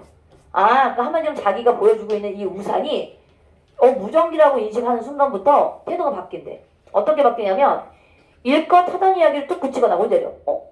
비밀새 나갈까봐 입을 멈추는 거야. 얼렁뚱땅 말머리를 돌리는 등으로 지은죄도 없이 공연히 겁부터 집어먹고 자 봐봐 얘들아. 무전기를 먹고 겁을 먹는다는 얘기는 얘가 어떤 대상이 될 수 있다는 얘기지? 위협이 될 수 있는 물건이라는 걸 알 수 있겠죠. 뭔가 모르게 두려움, 공포를 줄 수 있는 이런 종류의 물건이라는 얘기야. 그래서 어떤 행동을 하냐면 꾀재재한 몰골의 자기한테 갑자기 저자세로 구는 것이라는 얘기예요. 이 무전기를 가지고 있는 자신의 모습에게 약간 굽신굽신거려. 자, 근데 이제 단적인 얘가 뭐냐면 밤늦도록 수고가 많다면서 한삭고 술값을 받지 않으려고 하던 어떤 포장마차집 주인의 경우가 단적인 예였다. 그러니까 이 사람이 약간 슬쩍 보여주고 있는 이 우산의 뒷공무니를 아마 무전기라고 인식을 하고 포장마차 주인은 돈도 안 받고 수고가 많으시네요. 그래서 돈도 안 받고 보낸 거야. 재미 들리겠죠? 최서영 슬슬 재밌지? 너의 행동이라고 생각해봐. 이거 재미 괜찮은데 쏠쏠한데? 뭔가 모르게? 그냥 이제 가봐. 셋째는 노골적으로 손에 쥐고 보여줄 때보다 그냥 요거 있죠. 슬쩍 이렇게 가지고 약간 이게 흘리듯이 보여주는 거야. 대놓고 보여주면 사람들이 좀 그렇잖아. 그러니까 약간 이렇게 슬쩍 보여주는 거지. 최서영 슬쩍 눈썹 감고 슬쩍 보여주는 거지. 노골적으로 손에 쥐고 보여줄 때보다 그냥 뒷공무니에 빼찬 채 부주의한 몸가짐인 척하면서 우도자락을 슬쩍 들어 케이스의 끝부분만 감질나게 보여주는 편이 오히려 사람들을 놀라게 하는데 훨씬 더 효과적이고 반응도 민감하다는 사실이었다. 아주 대단한 거 하나 발견했죠. 이거 직접 보여주는 것보다 슬쩍 요걸 갖다가 이게 흘리는 척 하면서 이제 이미지만 보여주는 거지. 뭐야 저 사람? 뭐지? 이런 느낌을 주는 거지. 봐봐, 저 목장에 무전기 같은 거 들고 있다 생각을 해봐. 약간 좀 저 사람은 이제 심상치 않은 사람으로 인식을 하겠죠. 자, 좀 눈치챘니? 80년대라고 얘기하고 이 무전기가 도대체 지금 이 사람에게는 어떤 의미? 아까 얘기했잖아. 사람들에게 대부분의 서민들, 대부분의 사람들은 속아 넘어간다고 얘기했었잖아. 자, 근데 이제 김달채 씨는 그렇지 않아도 짧은 머리를 더욱 짧게 깎았대요. 첫 번째, 인상착에 바뀌어요. 그리고 옷차림도 낡은 양복에서 스포티한 잠바 스타일로 개비하는가 하면 구청 밖에서는 항상 선글라스를 끼고 다니는 버릇을 했다. 자, 그럼 얘들아, 너희는 이 사람의 인상착의를 통해서 어떤 모습을 갖추고 있는 모습을 계속 따라한다 생각이 드니? 아직 감을 못 잡겠어? 80년대야. 군인들이 이러고 다녀? 스포티한 잠바를 입고 선글라스를 끼고 머리는 짧아지고 사법경찰. 예전에는 사법경찰들이 뭐하고 다니는 사람들이 알지? 민주화운동 하고 다니는 학생운동, 그 운동권 하는 학생을 잡으려고 위장으로 이제 이런 식으로 이제 옷을 차려입고서 몰래 이제 돌아다니는 거지. 그러니까 사람들이 이제 무전기를 가지고 있다 하게 되면 저 사람은 형사로 오인할 수 있는 거지. 김달채가 구청 직원이니까 얼마나 무료하겠니? 이런 행동을 하고 다니면서 재미 들린 거야. 인생 너무 재밌지? 자, 청명한 가을날의 우산을 이용해서 사람들을 떠보는 색다른 취미에 점점 깊숙이 빠져들어가기 시작했다. 재밌죠. 김태희 아주 신났어 아주. 김태희의 이제 일상인 거야. 그러니까 저쪽 동네에선 김태희가 저런 행동을 다니는 거고 이쪽 동네에선 최서영이야. 이제 봐봐 이제 중략이야. 김달채 나 이거 읽을 때가 너무 재밌어. 이 아저씨 되게 골 때리는 사람이야. 약간 돈키호테 같지 않냐? 이미지가? 그리 멀지 않은 곳에서 이제 뭔가 벌어지고 있는 중이라고 생각하니까 어떤 사건이 일어나는 거라고 이제 간지한 거지. 까닭 모를 흥분과 기대감이 그를 사로잡아 버렸다. 이게 뭔가 모르게 이제 재밌는 일이 있을 것 같은 거야. 한 건 올리는 정도가 아니라 뭔가 이제껏 맛보지 못한 엄청난 보람을 느끼게 될 일대 사건을 만날 듯 싶은 예감 때문이었다. 자, 일단 이 글의 서술자는 어떤 식으로 서술이 되고 있는 거죠? 누구에게 초점이 맞춰 있는 거지? 김달채라는 인물의 시선에 따라서 이게 움직이고 있는 거지. 그러니까 일단 1인칭 주인공 시점은 아니야. 왜? 김달채 씨라는 이름을 사용하고 있기 때문에 3인칭 시점이지. 근데 누구에게만 지금 시선이 움직이고 있는 거니? 김달채의 시선으로 이야기가 끌어가고 있는 거야. 이해가지? 자, 그는 봐. 이 사람이 어디로 갔는 줄 알아? 다른 행인들은 종종 고르면 달아나는 방향과는 정반대편. 한마디로 하면 사건이 일어나고 있는 곳으로 가고 있는 거죠. 뭔 일이지? 야, 드디어 되게 재밌는 일이 벌어질 것 같은 거야.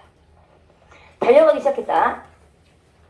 자, 예상했던 대로 정말 살벌한 풍경이었다. 자, 이건 이제 태희야. 이런 풍경이 좀 묘사가 돼. 이제 뒤에 깨진 보도블로 조각이나 돌멩이들이 인도와 차도 가릴 것 없이 사방에 흩어져 나뒹굴고 있었다. 시커먼 그을음 연기를 피어 올리며 불타는 자동차와 창유리가 박살난 건물도 보였다.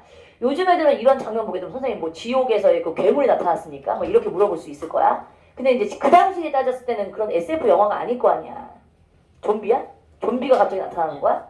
요즘 영화는 하도 이런 내용들이 많으니까 니네들의 인식은 좀비가 나타났나 봐. 아니면 SF 영화의 뭐 지옥에서의 그 괴물들 이런 게 나타났나 봐. 근데 이제 이 모습을 보게 되면 둘 중에 하나지. 전쟁 아니면 시위 현장일 텐데 이게 60년대 50년대는 아니니까 전쟁의 모습은 아닐 거야. 아까 올림픽 복권 나왔고 사법경찰을 입고 다니는 어떤 흉내를 내고 있는 거 보니까 여기서의 배경은 80년대의 풍경이 약간 연상이 되죠.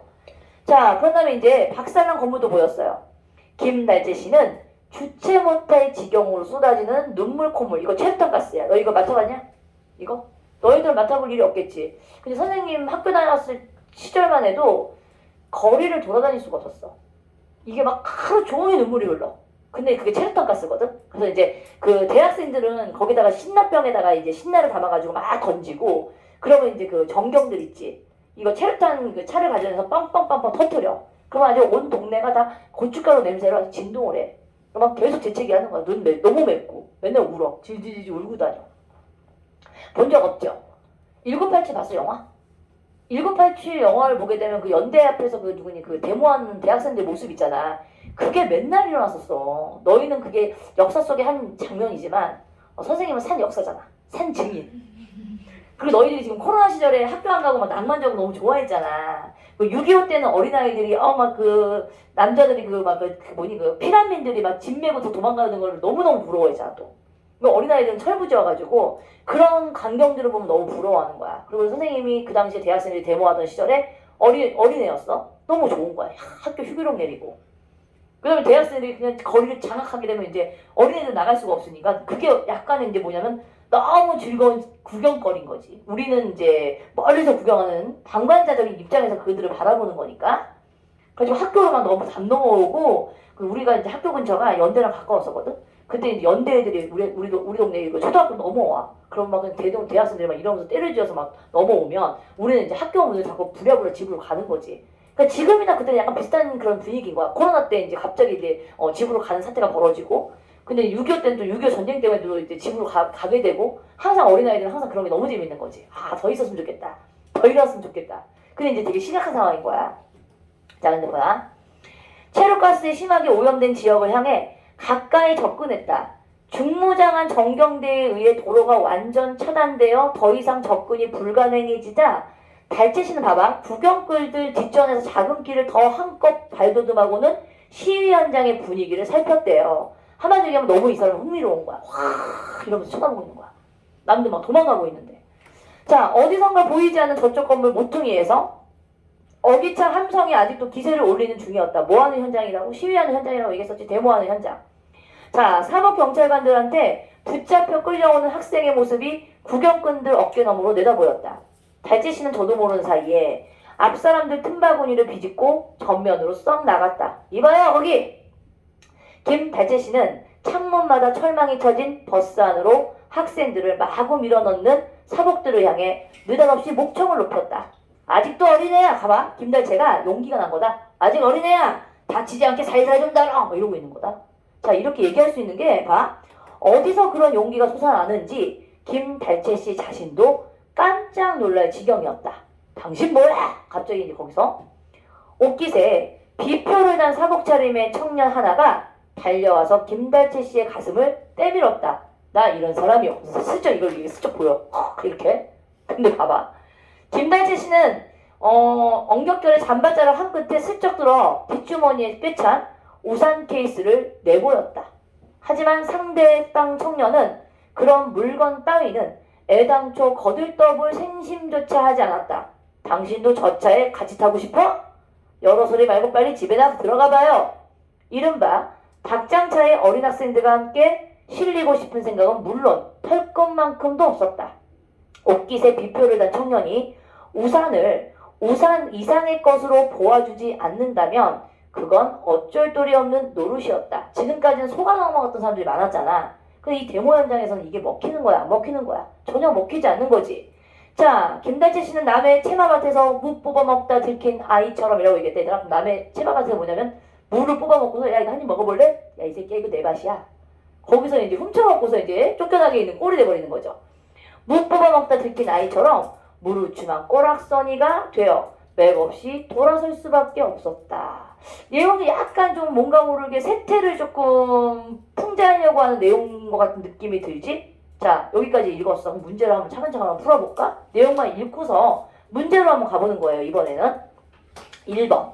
얘들아, A의 서술상이면 어떤 거냐면 아까 김달채가 하루 일과를 마치고 난 다음에, 그러니까 일을 마치고 난 다음에 집으로 곧장 안 가고 길을 배회하고 있는 장면들을 계속 열거하고 있는 서술이 나왔던 부분이지? 자, 일단 중심인물이 알지 못한 사건을 제시해서 긴장감 조성하고 있는 부분 아니요. 그 다음에 공간의 이동에 따른 인물 내변의 변화를 회상을 X. 자, 동시적 사건들이 병치라는 건 나란히 사건에 대한 서로 다른 관점을 드러내고 있다. X. 자, 4번. 이게 맞지? 한 가지 목적이면 이 우산의 정치를 어떻게 반응하는지 보기 위해서 이렇게 길을 다니면서 사람들의 반응을 살피는 거죠. 인물의 의도적인 행위들을 뭐 하고 있다? 나열하고 있다. 자, 상대를 달리하여 벌이는 인물의 행동을 서술하여 점진적으로 심화되는 갈등을 묘사하고 있다? 아니지. 아주 쉽게 풀린단 말이야. 글을 잘 읽었었으면. 자, 두 번째 갑니다. 자, 윗글에 대한 내용의 이해로 가장 적절한 걸 고르세요 라고 했어요. 자, 일단 첫 번째. 거리를 배워하며 새로운 습관을 익히려는 김달채는 생활의 활기를 찾기 위해서 비 오는 날을 기다리는 겁니까? 아니죠. 비 오는 날 언급도 안 됐죠? 자, 꾀죄죄한 몰골의 김달채까지 나왔어. 언급이 한번 됐지. 하지만 사람들이 자신을 무시하는 태도를 변화시키기 위해서 무전기를 보여주는 것이 아니라 무전기의 정체를 알았을 때 사람들의 반응을 살피기 위한 거지, 이 이유 때문이 아닌 거죠. 자, 세 번째. 흥미를 느낄 만한 일이 벌어지고 있음을 짐작한 김달채 씨는 달아나는 행인들과 달리 시위 현장으로 향했다. 맞지요? 반대 방향으로 갔다라고 얘기했지? 자, 4번. 시위 진압의 영향으로 고통받던 김달채는 정경대의 위세에 압도되어 뒤로 물러선 것이 아니라 작은 키를 발돋움해가지고 시위 현장을 막 기웃기웃거리고 있었단 말이야. 기억나? 그래서 4번도 아니지. 자, 닭장차에 끌려가게 된 김달채야. 끌려갔어? 아니지. 건물 모퉁이에 들려서 오는 함성에 안도감을 느낀다? 없지요. 자, 패스. 그래서 답이 1번이 되는 거야. 아니, 소리. 여기서 3번이 되는 거야. 봐봐. 답 잘 찾아놓고서 1번 체크하는 경우 있잖아, 니네들. 삐꾸짓 하잖아. 자, 26번. 자, 기억과 니은에 대한 이해로 적절하지 않은 걸 고르세요. 라고 했습니다. 자, 김달채 씨는, 자, 아까 얘기했지. 이게 우산이죠. 그리고 얘는 우산 이상의 것이죠. 무전기라고 생각하는, 여기 이제 이상의 것이 되겠지. 김달채는 우산의 그 생김새로 인해 무전기로 인식하는 사람들이 있다는 사실을 발견했다. 맞아, 틀려? 갑자기 꺼져?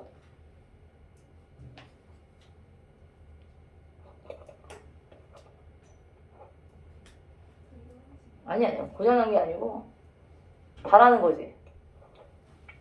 자, 김달채는 사람들로부터 기대하는 반응을 효과적으로 이끌어낼 수 있는 기억의 사용법을 알게 되는 거 맞죠? 약간 뒷공문이만 슬쩍 보여줬을 때 좀 더 사람들이 그거에 대해서 조금 더 반응이 온다는 걸 알았어. 자, 일부 극소수의 사람들에게는 자, 무전기를 가진 사람들로 보이려는 김달채의 의도가 실현되지 않는 경우도 몇 번 있었지, 얘들아. 그치? 그 사람들을 대부분을 제외하고 거기에 서민들은 대부분이 넘어갔다라고 얘기했어. 자, 김달채는 니은에 익숙하지 않은 거기의 서민들이 자, 우산을 이상의 것으로 올인한다고 판단하고 있는 거 맞겠지? 자, 근데 이제 5번 볼까, 얘들아? 사법차림의 청년은 무전기에 익숙해서 이 사람이 이제 우산을 이용하려고 했었던 김달채의 의도를 알아채요? 아니죠. 물건조차 그냥 알아보려고 하지도 않고 너 끌려가고 싶어? 이러면서 쫓겨났단 말이야. 그래서 의도를 알아채는 게 아니라 애시당초 시도도 하지 않았어. 5번이 틀렸지? 오케이. 자, 이제 우리 요거 뒷부분에 있는 이제 27번 문제 한번 볼까, 얘들아? 자, 보기를 바탕으로 해서 윗글에 감상한 내용으로 적절하지 않은 걸 골라보세요. 라고 했습니다. 1번. 자, 소시민은 자신의 기득권을 지키기 위해서 권력관계에 민감하게 반응합니다. 여기서는 이제 김달채라는 사람이 소시민들의 어떤 대표적인 유형의 인물로 설정이 된 거야. 권력관계가 형성되기 위해서는 타인의 승인이 요구되며 이로 인해 힘의 우열관계가 발생하게 된대요. 이 작품은 허구적 권력 표지를 통해 라고 얘기했었지. 여기서의 허구적 권력 표지는 무전기가 되겠지. 이거를 통해서 타인의 승인을 얻음으로써라는 얘기는 뭐냐면 무전기로 인식하게 되는 거. 그게 타인의 승인인 거야. 자신감을 갖게 된 인물이 승인을 거부하는 타인 앞에서는 소시민적인 면모를 드러내고 있는 상황을 그려낸다라고 얘기했었지. 한마디로 얘기하면 약간 약자한테는 강해지는 거고 강자한테는 약해지는 모습들이 바로 여기서 보여주고 있는 소시민적인 모습인 거야. 그래서 이제 이를 통해서 상황 논리에 따르는 소시민의 타산적인 태도를 비판하려고 하는 글이었다라는 어떤 이 작품을 이해하는 어떤 바탕이 될 수 있는 비평에 대한 글을 줬단 말이야. 자, 이제 내용을 한번 볼까요? 자, 이 앞부분에 나와 있는 내용들은 대부분 이 소설 속에서 이미 언급이 됐던 내용들이지, 얘들아. 김달채가 각기 같은 사람들의 반응을 떠보는 것은 맞지? 나와요. 권력이 타인들에게 미치는 영향을 살핀다는 점에서 김달채가 권력관계를 의식하는 인물인 거 맞아? 계속 그걸 확인하고 다니는 거지. 이걸 얼마만큼 사람들이 이걸 보면서 겁을 먹고 있고 어떤 반응을 보일까? 자, 맞아. 자, 김달채가 준 술값을 포장마차집 주인이 받지 않으려고 한 것은 권력에 대한 사람들의 태도를 나타낸다는 점에서 권력이 인물 간의 우열관계를 형성하는 요인인 건 맞다라는 거 볼 수가 있겠지? 오케이. 자, 세 번째. 김달채가 외양의 변함을 줬지요. 막 머리도 더 짧게 깎고 점퍼를 입고 다니고 선글라스를 매번 끼고 다닌다고 얘기했었어. 자, 이런 허구적인 권력 표지를 이용하는데 더 적극적으로 나서려는 김달채의 의도를 나타내는군. 맞지? 자, 네 번째 볼까? 김달채가 사복들에게 목적을 높이지요. 아직도 어린애야, 살살 다뤄, 뭐 이런 표현이 나왔단 말이야. 이런 것들은 자신도 모르게 용기를 드러냈다는 점에서 승인받은 경험들이라는 건 이제 소감하고 같은 사람들이 있었기 때문에 그런 경험에 비추어서 김달채의 자신감을 보여준다라고 볼 수 있는 거 맞지요. 자, 근데 여기 5번을 보자. 5번이 답이 아니겠지? 나머지 다 맞았으니까. 자, 김달채가 비표를 단 청년 앞에 돌아서는 것은 자, 학생들과의 맺은 유대관계라고 나와 있었거든요. 이 사람은 학생들하고 유대관계가 있어요? 전혀. 기득권을 지키려고 한다는 점에서 상황 논리에 따르는 김달채의 타산적 태도를 드러내는군 이라고 얘기했는데 여기서는 만약에 타산적인 태도를 들여다보는 건 뭐니? 우상임을 확인하려고 들지 않는 그 사람들에게는 먹히지 않았지? 그랬을 때 이제 깨달아고 돌아서는 게 거기에 해당하는 거야. 근데 이제 학생들과의 유대관계라는 표현이 옳지 않은 표현이었다. 어때? 현대소설하고 지금까지 고전시가하고 고전소설 읽었잖아. 니네가 만약에 지금 본다라고 해도 틀린 문제가 있었어 없었어? 있었나? 근데 이제 시, 문학 두 개가 남았거든요.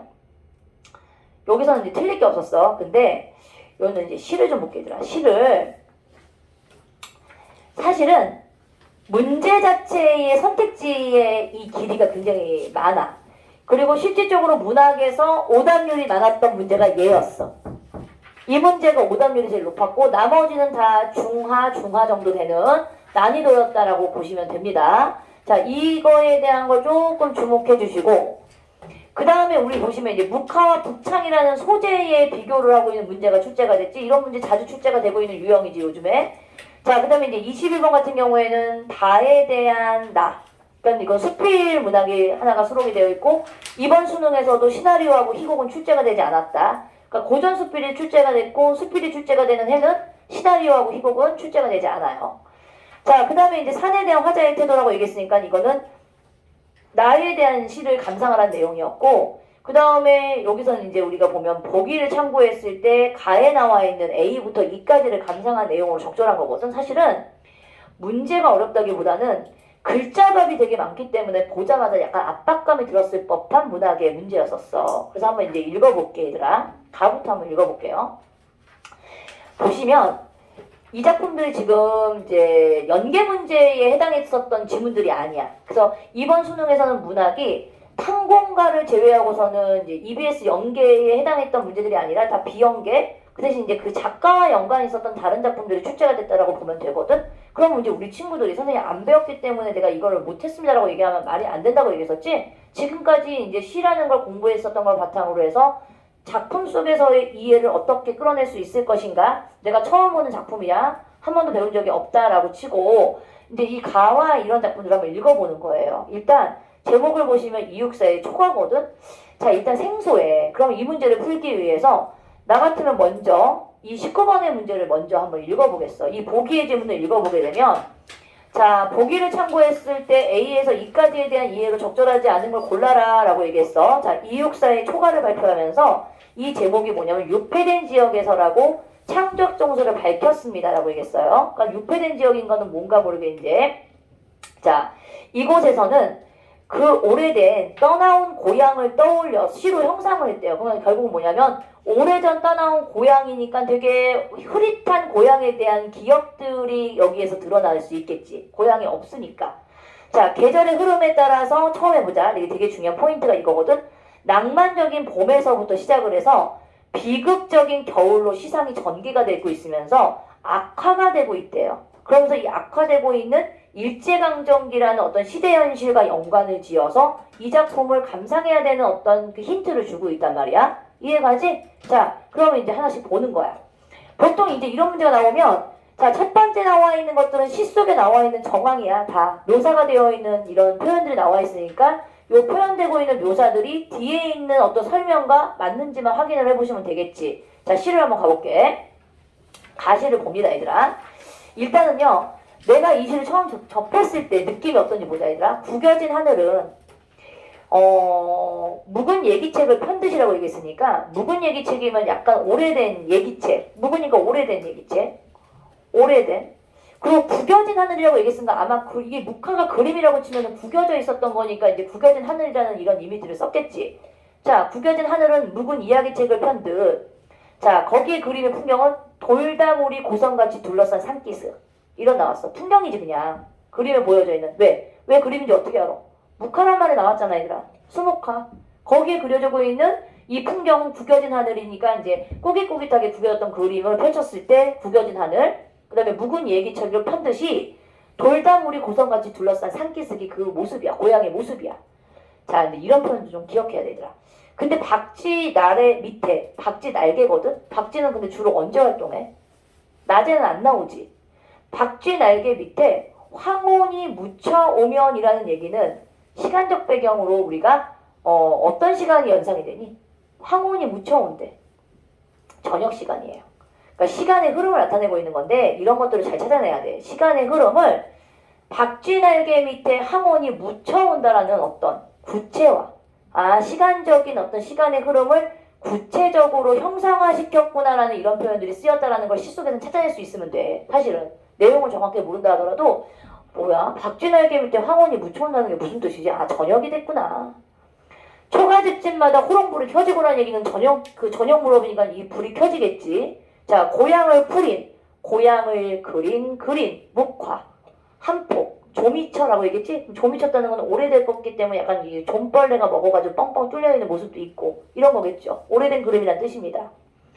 자, 그 다음에 이제 여기서 보면 띄엄띄엄 보이는 그림 조각이라고 얘기했거든 얘들아. 근데 여기서 띄엄띄엄 보이는 그림 조각은 그림 조각 속에서 약간 이제 드문드문 희미한 기억 같은 것들이 이 그림에서 떠오르는 거일 수도 있겠죠.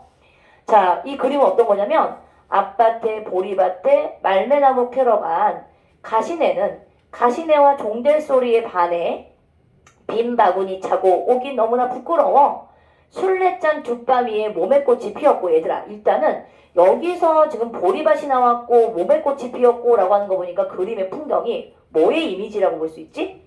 봄의 풍경을 그려내고 있는 아까 얘기했던 근데 봄의 풍경은 아까 뭐라고 했어? 분명히 보기에서 낭만적이었다라고 얘기했지. 낭만적인 어떤 시간적인 배경, 계절적인 배경이 보이고 있는 봄날의 풍경에 대해서 묘사를 했고 자, 그네줄에 비가 오면 풍년이 든다더니 자, 안내강에 시래나무 밀려 나리면 자, 이거 보자.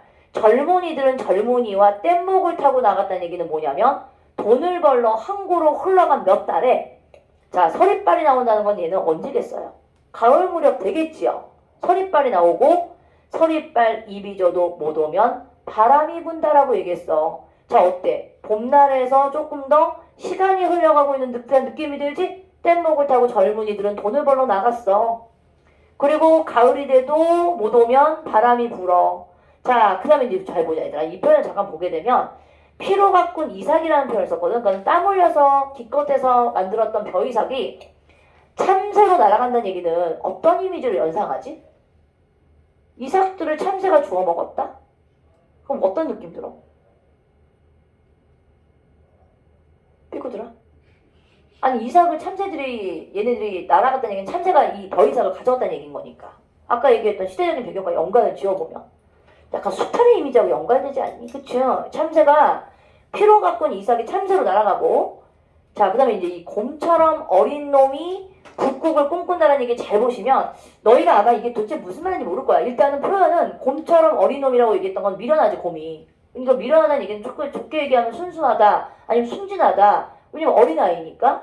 곰처럼 어린 놈이 북극을 꿈꾼다는 얘기는 뭐냐면 되게 철부지 같은 미지의 세계 뭐 이런 것들을 낭만적인 꿈을 꾸고 있는 거야. 이 어린아이는.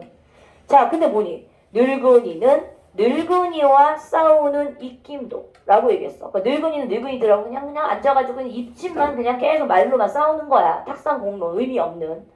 자 그러면서 뭐래? 벽에 서려 성에 끼는 한겨울밤으로 가지요. 그럼 계절이 겨울로 갑니다. 근데 이 겨울이 어떻게 되죠? 동리에 밀고자인 강물조차 얼어붙는다라고 얘기하면서 아까 분명히 그 시 속에서 제시하고 있는 요런 보기글을 보게 되면 뭐라고 얘기하고 있니? 겨울로 가면서 암울한 일제강점기로 가고 있는 어떤 악화되고 있는 상황을 그려내고 있다라고 이제 언급을 했단 말이야. 그런 측면으로 이제 이 작품을 이해해 보시는 게 좋겠지요 라고 제시를 했어. 자, 시로 한번 가볼까? 자, 19번 시로 갑니다. 자, 1번. 돌담 위에 둘러싸인 산기슭을 묘사. 여기까지는 이 시 속에서 보여주고 있는 묘사인 거 맞지? 화자가 고향을 회상하고 있는 장소의 분위기를 나타내고 있는 거 맞습니까? 맞지요. 그 그림 속에, 목화 속에 그려지고 있는 그림이 이런 그림이야 라고 얘기를 했단 말이야. 1번 맞으니까 지워야죠.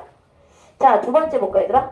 봄날의 보리밭 풍경을 제시하여 화자가 떠올리고 있는 고향의 모습을 형상화시키고 있는 거 맞지? 아, 가시나가 부끄러워가지고 빈바구니 들고 오고 있고 무슨 꽃이 피었고 막 이런 표현들을 썼단 말이야. 봄의 낭만적인 분위기다. 자, 근데 우리 세 번째 보세요.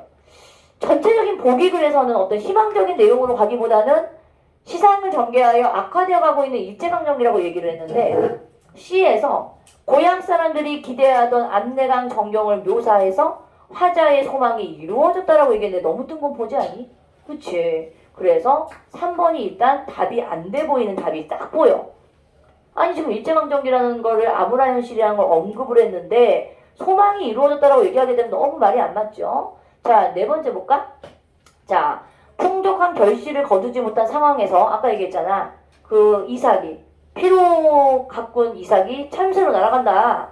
자신이 처한 현실 너머의 세계를 꿈꾸는 소년의 모습을 보여주고 있다라는 얘기는 현실 너머의 세계라는 거 아까 얘기했지. 아까 곰처럼 어린 녀석은 북극을 꿈꾼다고 얘기했으니까 어떻게 보면 되게 털모르는 미지의 세계의 꿈을 꾸고 있는 이미지하고 연결돼. 이거 설명하고 맞는지만 보시면 돼요. 그쵸? 우리 다섯 번째 볼까? 강물이 얼어붙은 삭막한 겨울의 이미지 여기까지는 맞고 그 다음에 일제강점기의 가혹한 현실 상황을 드러내고 있다? 맞겠네. 어때?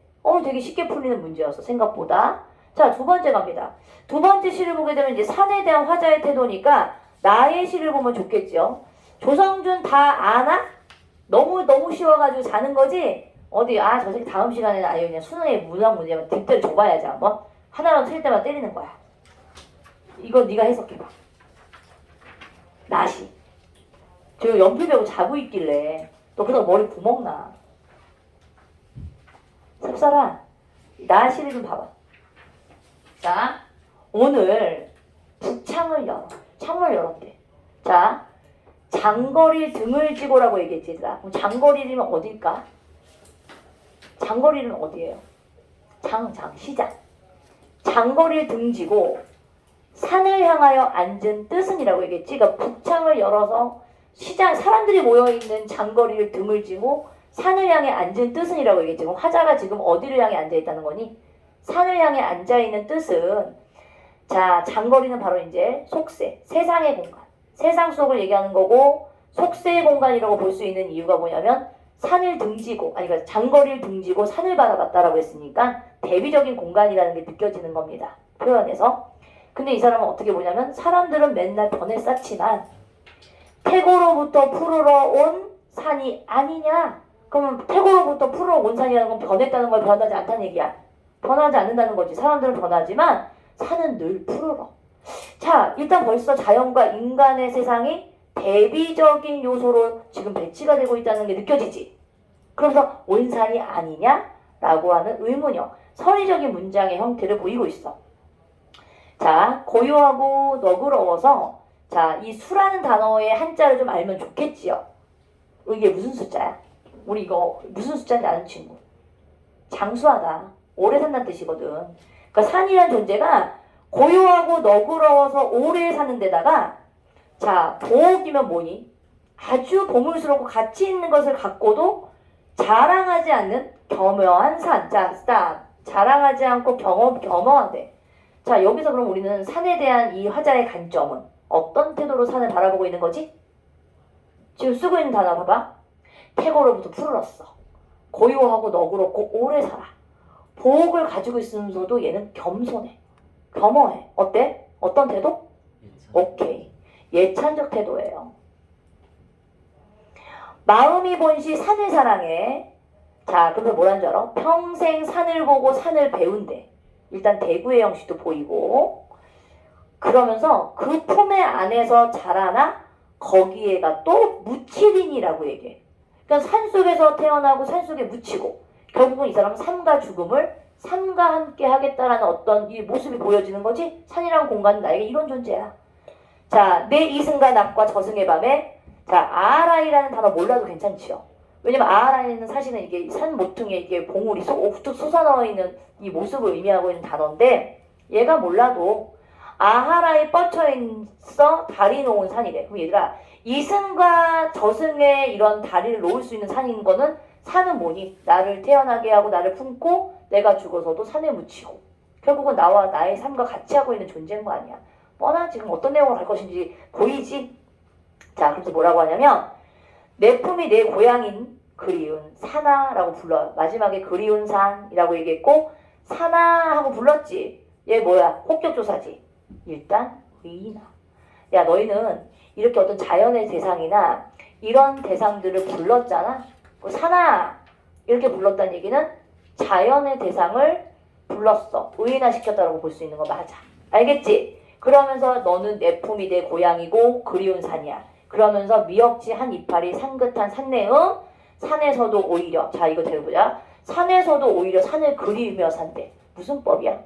산에 있는데 산이 또 그리워. 뭐지?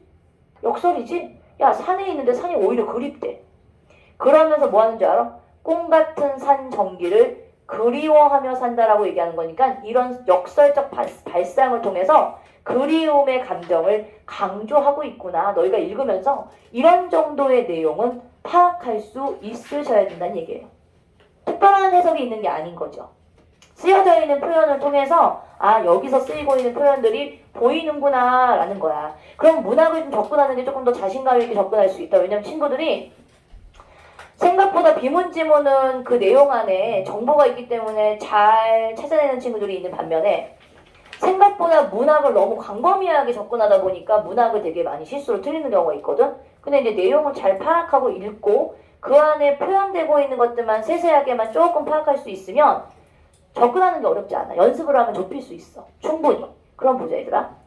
여기서 보시면 이제 20번 문제를 먼저 가볼까요? 자, 산을 수시로 변하는 인간과 달리 아까 얘기했지. 인간은 변해 쌓지만 산은 태고로부터 본질을 일치한다는 늘 푸르러 온 산이 아니냐라고 얘기했으니까 불변을 지니고 있는 것으로 인식하고 있는 거 맞지요? 맞으니까 지우면 됩니다. 자, 산은 인간의 덕성을 야 이거 봐봐 얘들아. 이 말이 되게 웃긴다. 산이 인간의 덕성을 표면화하는 데 집중한대. 말은 뭔가 모르게 되게 어렵고 멋있게 만든 것처럼 보이지만 말이 되냐? 산은 그냥 그대로 있어. 그리고 내 품이야. 내 고향이야. 이게 적극적인 의지를 지닌 존재라고 얘기했다는 것 자체가 너무 얼토당토하는 표현의 방식으로 얘기를 하고 있기 때문에 전체적인 내용의 흐름과 연관이 없는 거죠. 무슨 인간의 독성을 표면화해. 말은 너무나 멋있게 만들었어. 전혀. 자, 나머지는 이제 확인만 해보자. 아까 얘기했지. 산을 삼가 죽음을 이어줌으로써 죽음 이후에도 함께 대상으로 여긴다라고 얘기했었지. 내가 품이 그립다, 품에 묻힌다, 이승의 낮과 저승의 밤 연결한다라고 얘기했었지? 그러니까 이게 맞지? 틀리지 않아. 자, 산을 근원적인 고향으로 인식함으로써 그리움의 대상으로 바라보는군이라고 얘기했지? 맞죠? 아까 그리움의 대상. 산에 있으면서도 산이 그립대. 맞죠? 자, 산을 현재 함께하고 있는 존재로 여기면서 지속적으로 지향해야 할 궁극적인 존재로 인식하고 있다? 맞습니다. 궁극적인 존재라는 건 내가 최종적으로 얘와 함께 묻혀지는 대상이야 라고 생각을 했단 말이야. 근데 사실은 가와나의 시는 그런 대로 괜찮았었거든. 근데 우리 친구들이 이 다작품이 이옥이라는 사람의 이 단초라는 이 고전 수필 때문에 이 작품이 약간 비유적인 표현들이 좀 나와 있거든. 그러니까 이 여기서 말하려고 하는 가치관이나 이 글쓴이가 깨달은 바를 즉각적으로 찾아내지 못하면 이런 지문에서 되게 많이 의외로 많이 틀려. 친구들이 고전 수필이나 일반적인 수필 문학 있지. 사실은 수필은 누구나가 쉽게 쓸 수 있는 글인데도 불구하고 그 사람이 무슨 얘기를 하고 무슨 가치관을 가지고서 전달하려고 하는지를 못 찾는 친구들이 의외로 많아요. 요즘에는 글을 제대로 안 읽어서 그래. 자, 이제 이 글을 한번 읽어볼게 얘들아. 너희가 중간 정도 읽으면 이 사람이 말하려고 하는 게 뭐구나 라는 게 사실 파악이 되면 이 글을 이해했다고 볼 수 있어. 한번 볼게 얘들아. 달을 볼게. 온갖 꽃들이 요란스럽게 일제히 터뜨려 광채가 찬란하다. 그러니까 봄날에 꽃이 화려하게 피고 있는 모습을 묘사했지 지금. 이때에 바람이 살짝 불어오면 향기가 코를 스친다. 그래서 감각적 이미지를 부각하고 있는 표현을 쓰고 있어. 그러니까 꽃이 아름답게 피었어. 만발했어. 그리고 이제 거기다가 바람이 살짝 불어서 향기까지 이렇게 풍겨. 자, 때마침 꼴 베는 자가, 꼴은 뭐냐면 이제 풀을 베러 오는 자가 낫을 가지고 와서 손 가는 대로 베어내는데 아쉬워 돌아보거나 꺼리끼는 마음도 없다라고 얘기해서 자 봐봐. 근데 이 사람은 지금 요란스럽게 꽃이 광채가 찬란하게 피어있고 바람이 불어오면서 향기가 코를 확 찔렀지. 근데 그 와중에 어떤 사람이 이렇게 꼴을 베는 사람이 낫을 가지고 지나가다가 그 풀을 아무렇지도 않게 이 꽃을 확 베버리는 거야. 그때 이 사람이 나는 누구겠어요? 글쓴이겠죠? 이에 한숨을 쉬며 탄식하고 말하였다라고 얘기했어. 이게 이제 글쓴이가 말하고자 하는 바의 시작이야. 야, 땅이 낳고 하늘을 기르는 바, 만물이 무성히 자라며 모두가 강대한 은택을 입는구나라는 얘기는 모두가라는 얘기를 썼거든? 이건 모두가 하늘의 은혜를 공평하게 받고 있다는 얘기야. 근데 이에 따스한 바람이 불어 갖가지 형상을 아로새기고 담비를 내려온 둘레를 물들이니 자, 하늘의 기운을 함께 타고나 형체를 부여받음에 각기 그 자질에 따라 고운 자태를 드러낸다라고 얘기했어, 얘들아. 그러니까 이건 무슨 말인지 알겠지? 하늘이 모든 만물을 창조할 때 사실 공평하게 각각의 아름다움을 줬다는 얘기야. 그래서 그 뒤에 뭐라고 했냐면 너희 그거 아니? 꽃 중에서 가장 아름다운 꽃이 화중왕이라고 얘기하는 게 원래 모란꽃이거든. 그래서 되게 귀한 꽃으로 이제 사람들이 이렇게 추앙을 해요. 모란의 진기하고 귀중함을 자, 근데 해당하는 어떻게 보면 약간 들꽃 같은 꽃이란 말이야. 해당하는 곱고 아름다움의 견주어 보면 비교하는 거지 사람들이. 야, 비록 크고 작은 차이는 있겠으나 자, 이거죠. 어찌 공교함과 졸렬함에 다른 헤아림이 있겠는가? 이게 되게 핵심적인 표현이거든요. 한마디로 얘기하면 하늘이 어떤 아름다움을 주고 어떤 사물을 내렸을 때는 사실 모란이든 해당하든 공평한 입장에서 내려줬을 거야. 그런데 그걸 사람은 공교함과 졸렬함, 공교함이라는 아주 이제 솜씨가 탁월하다 뭐 이런 의미라고 생각하고 졸렬함은 이제 약간 좀 조잡스럽고 그런 어떤 의미를 가지고 있는 단어잖아. 그러니까 부정적인 의미란 말이야. 이걸 갖다가 어떻게 헤아리는 것이 다를 바가 있겠는가? 자, 여기서 말하려고 하는 핵심이 이제 뭔지를 이제 중략 부분을 통해서 우리가 좀 깨우쳐 봅시다. 뭐 어떤 건지 이제 감을 잡았어요? 오케이? 알겠어? 아직 못 찾겠어? 이민주? 공교함과 졸렬함에 다른 헤아림이 있겠는가? 무슨 뜻인 것 같아? 그러니까 만물을 만드는 하늘은 공평하게 모든 걸 만들었어. 하지만 그걸 대하는 사람들의 태도가 달라지는 거지. 자, 이제 가보자. 그 뒤에. 그런데도 라고 하면서 이제 좀 더 구체화시켜요. 자, 귀함이 저와 같고 천함이 이와 같아 라고 얘기했지. 그럼 여기서의 귀함이라고 얘기하는 게 이제 모란꽃 같은 존재. 그 다음에 이제 천하다라고 얘기할 수 있는 건 이제 들꽃같이 이제 보이는 어떤 해당과 같은 이제 흔한 꽃들이겠는데, 어떤 것은 자, 부호가의 깊은 장막 안에서 라고 얘기했지? 눈앞에 봄바람을 지키고 가라고 얘기했으니까 부호가의 깊은 장막이면 부유한 집, 그런 깊은 장막 안에서 눈앞에 봄바람을 지키게 되고, 이제 대비죠. 어떤 것은 짧은 낫을 든 어리석은 종의 소나기에서 가을 서리처럼 변합니다. 야, 그럼 세상에 난 존재들은 다 똑같이 공평하게 태어났는데 부호가에서 태어났다는 이유 때문에 얘는 이렇게 귀중하게 귀한 대접을 받고 얘는 길바닥에 있는 어떤 존재라고 해서 어떤 이들이 지나다니면서 얘를 갖다가 낫으로 그냥 베어버리는 거야.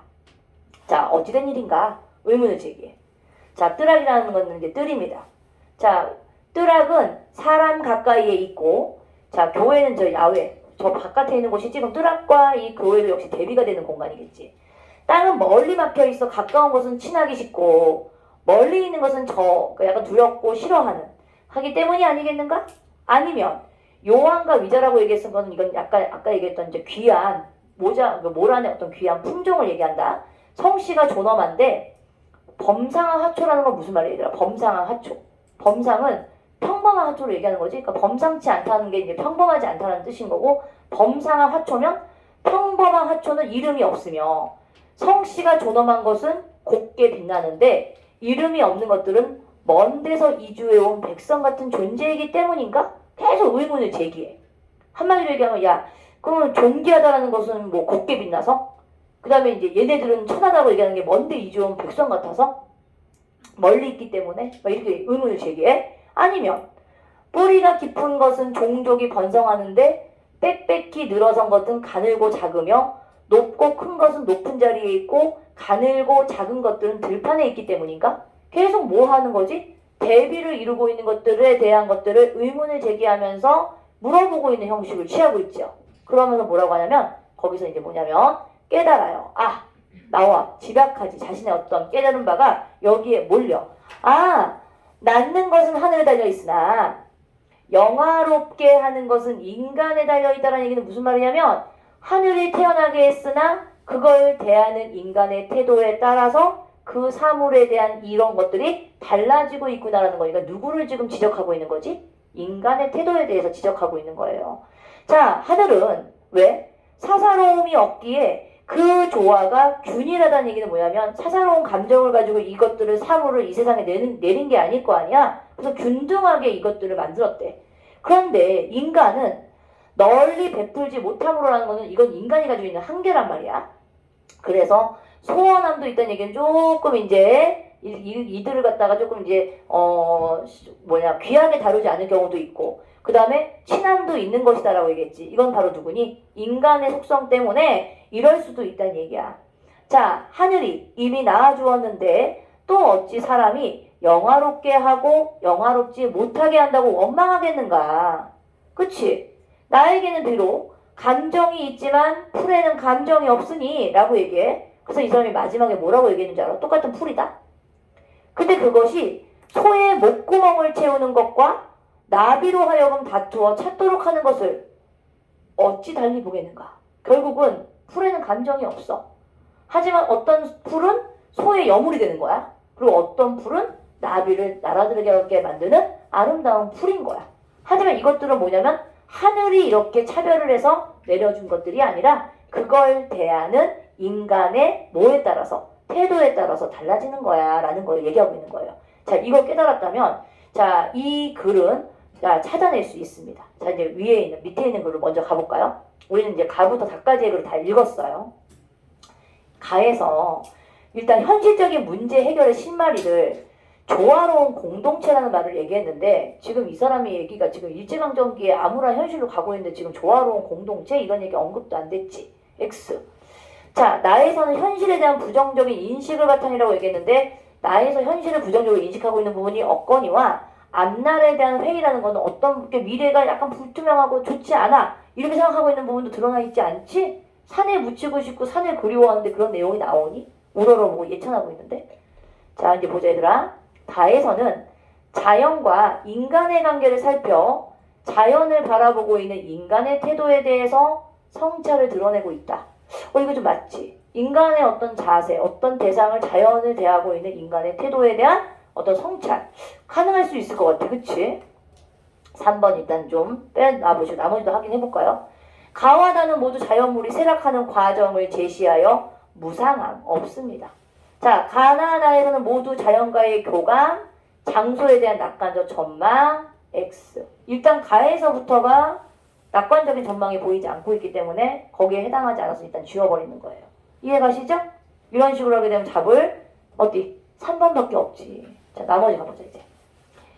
자, 이제 여기에 21번을 우리 친구들이 제일 많이 이거는 오케이. 요것도 한번 보자 얘들아. 나에 대한 이해로 하는 적절한 거 고르래 얘들아. 1번.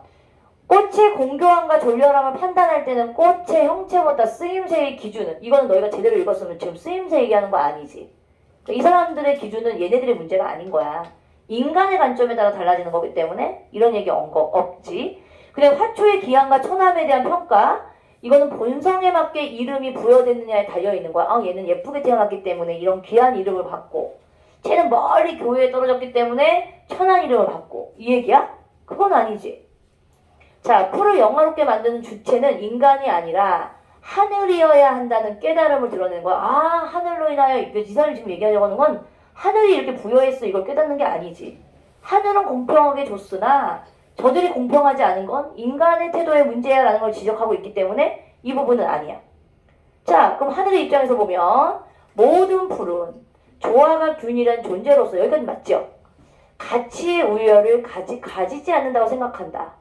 맞아요? 안 맞아요? 이게 맞지요. 하늘은 조화가 균일한 존재로서 가치의 우열을 가리지 않는다고 생각해. 이거는 여기 이 글쓴이가 생각하고 있는 그 하늘에 대한 인식이야. 자, 근데 오는 뭐지? 인간의 감정에는 소원함과 친함이 모두 있으므로 사사로움을 넘어 균형을 도모할 수 있어? 그게 아니지? 그래서 사사로울 수가 있기 때문에 한쪽으로 치우치는 거야 라고 얘기했단 말이야. 맞아 안 맞아?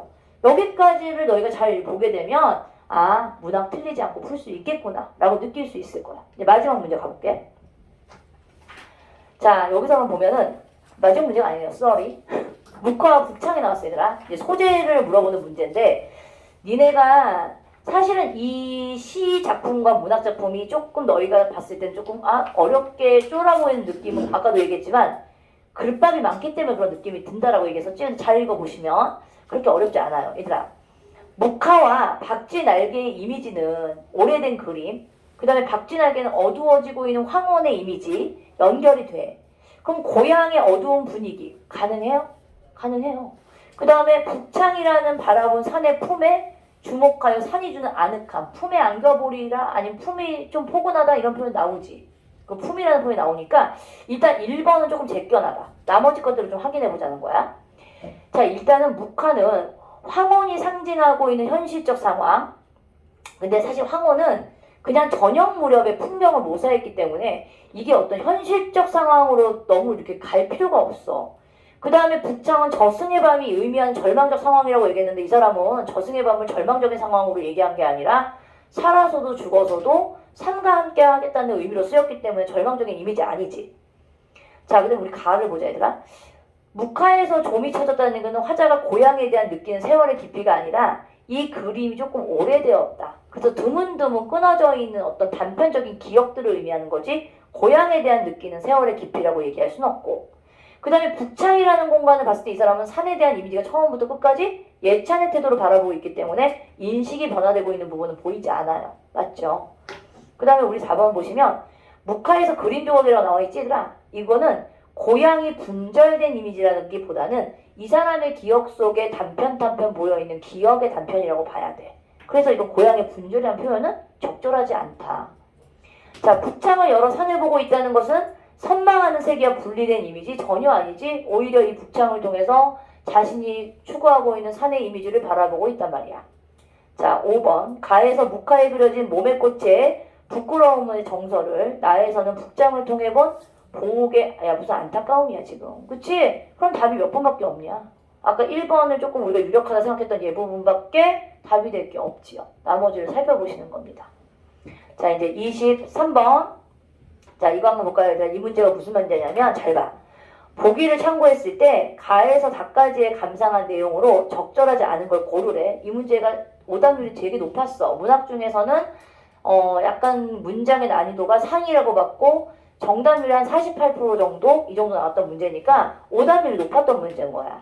자, 문학적 표현에는 표현 대상을 그와 연관된 다른 관념이나 사물로 대신하고 있는 방법을 사용한다는 얘기는 일종의 구체화시키는 표현들 있지 얘들아.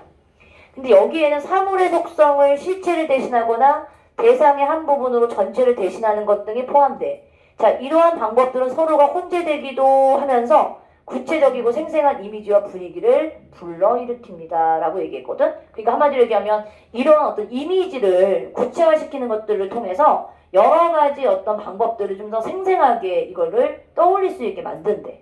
그럼 우리 가부터 보자. 자, 저녁에 오는 시간을 그와 연관된 사물인 호롱불, 연결되지. 일단 호롱불이 켜졌다는 건 저녁 무렵이라는 거. 자, 산골마을의 저녁의 풍경을 시각적 이미지로 보여주는 건 어때요? 그럴듯하게 맞지? 틀리지 않죠? 이미지를 시각화시켰다? 구체적이고 생생하다? 자, 2번 보자.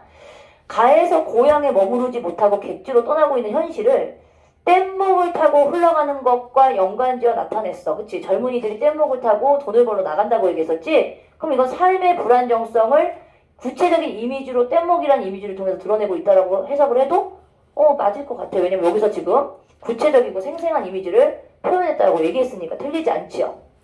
자, 3번 볼까요? 자, 세속적인 삶의 공간 전체를 이해가 얽혀있는 장거리의 속성을 활용했대. 그 장거리를 등지고라고 얘기했잖아. 산을.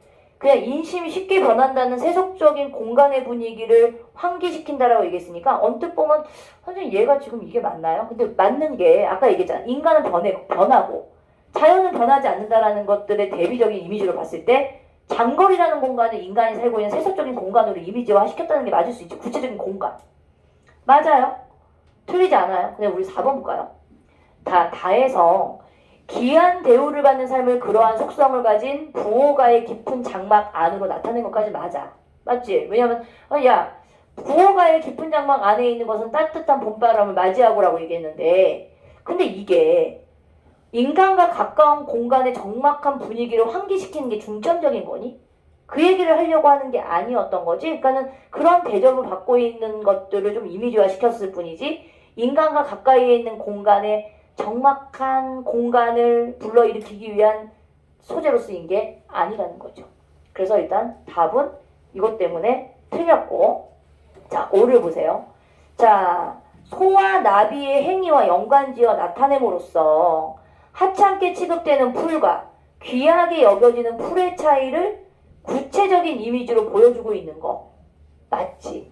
야, 또 풀은 감정이 없으나 소가 풀어먹는 것도 이제 인간의 세상에서 얘가 하는 행동이고 그 다음에 귀하게 여겨지고 있는 것도 사실은 풀의 차이의 이미지를 구체적으로 형상화시키는 게 이 비유적인 표현을 통해서 드러내고 있는 거 맞겠지.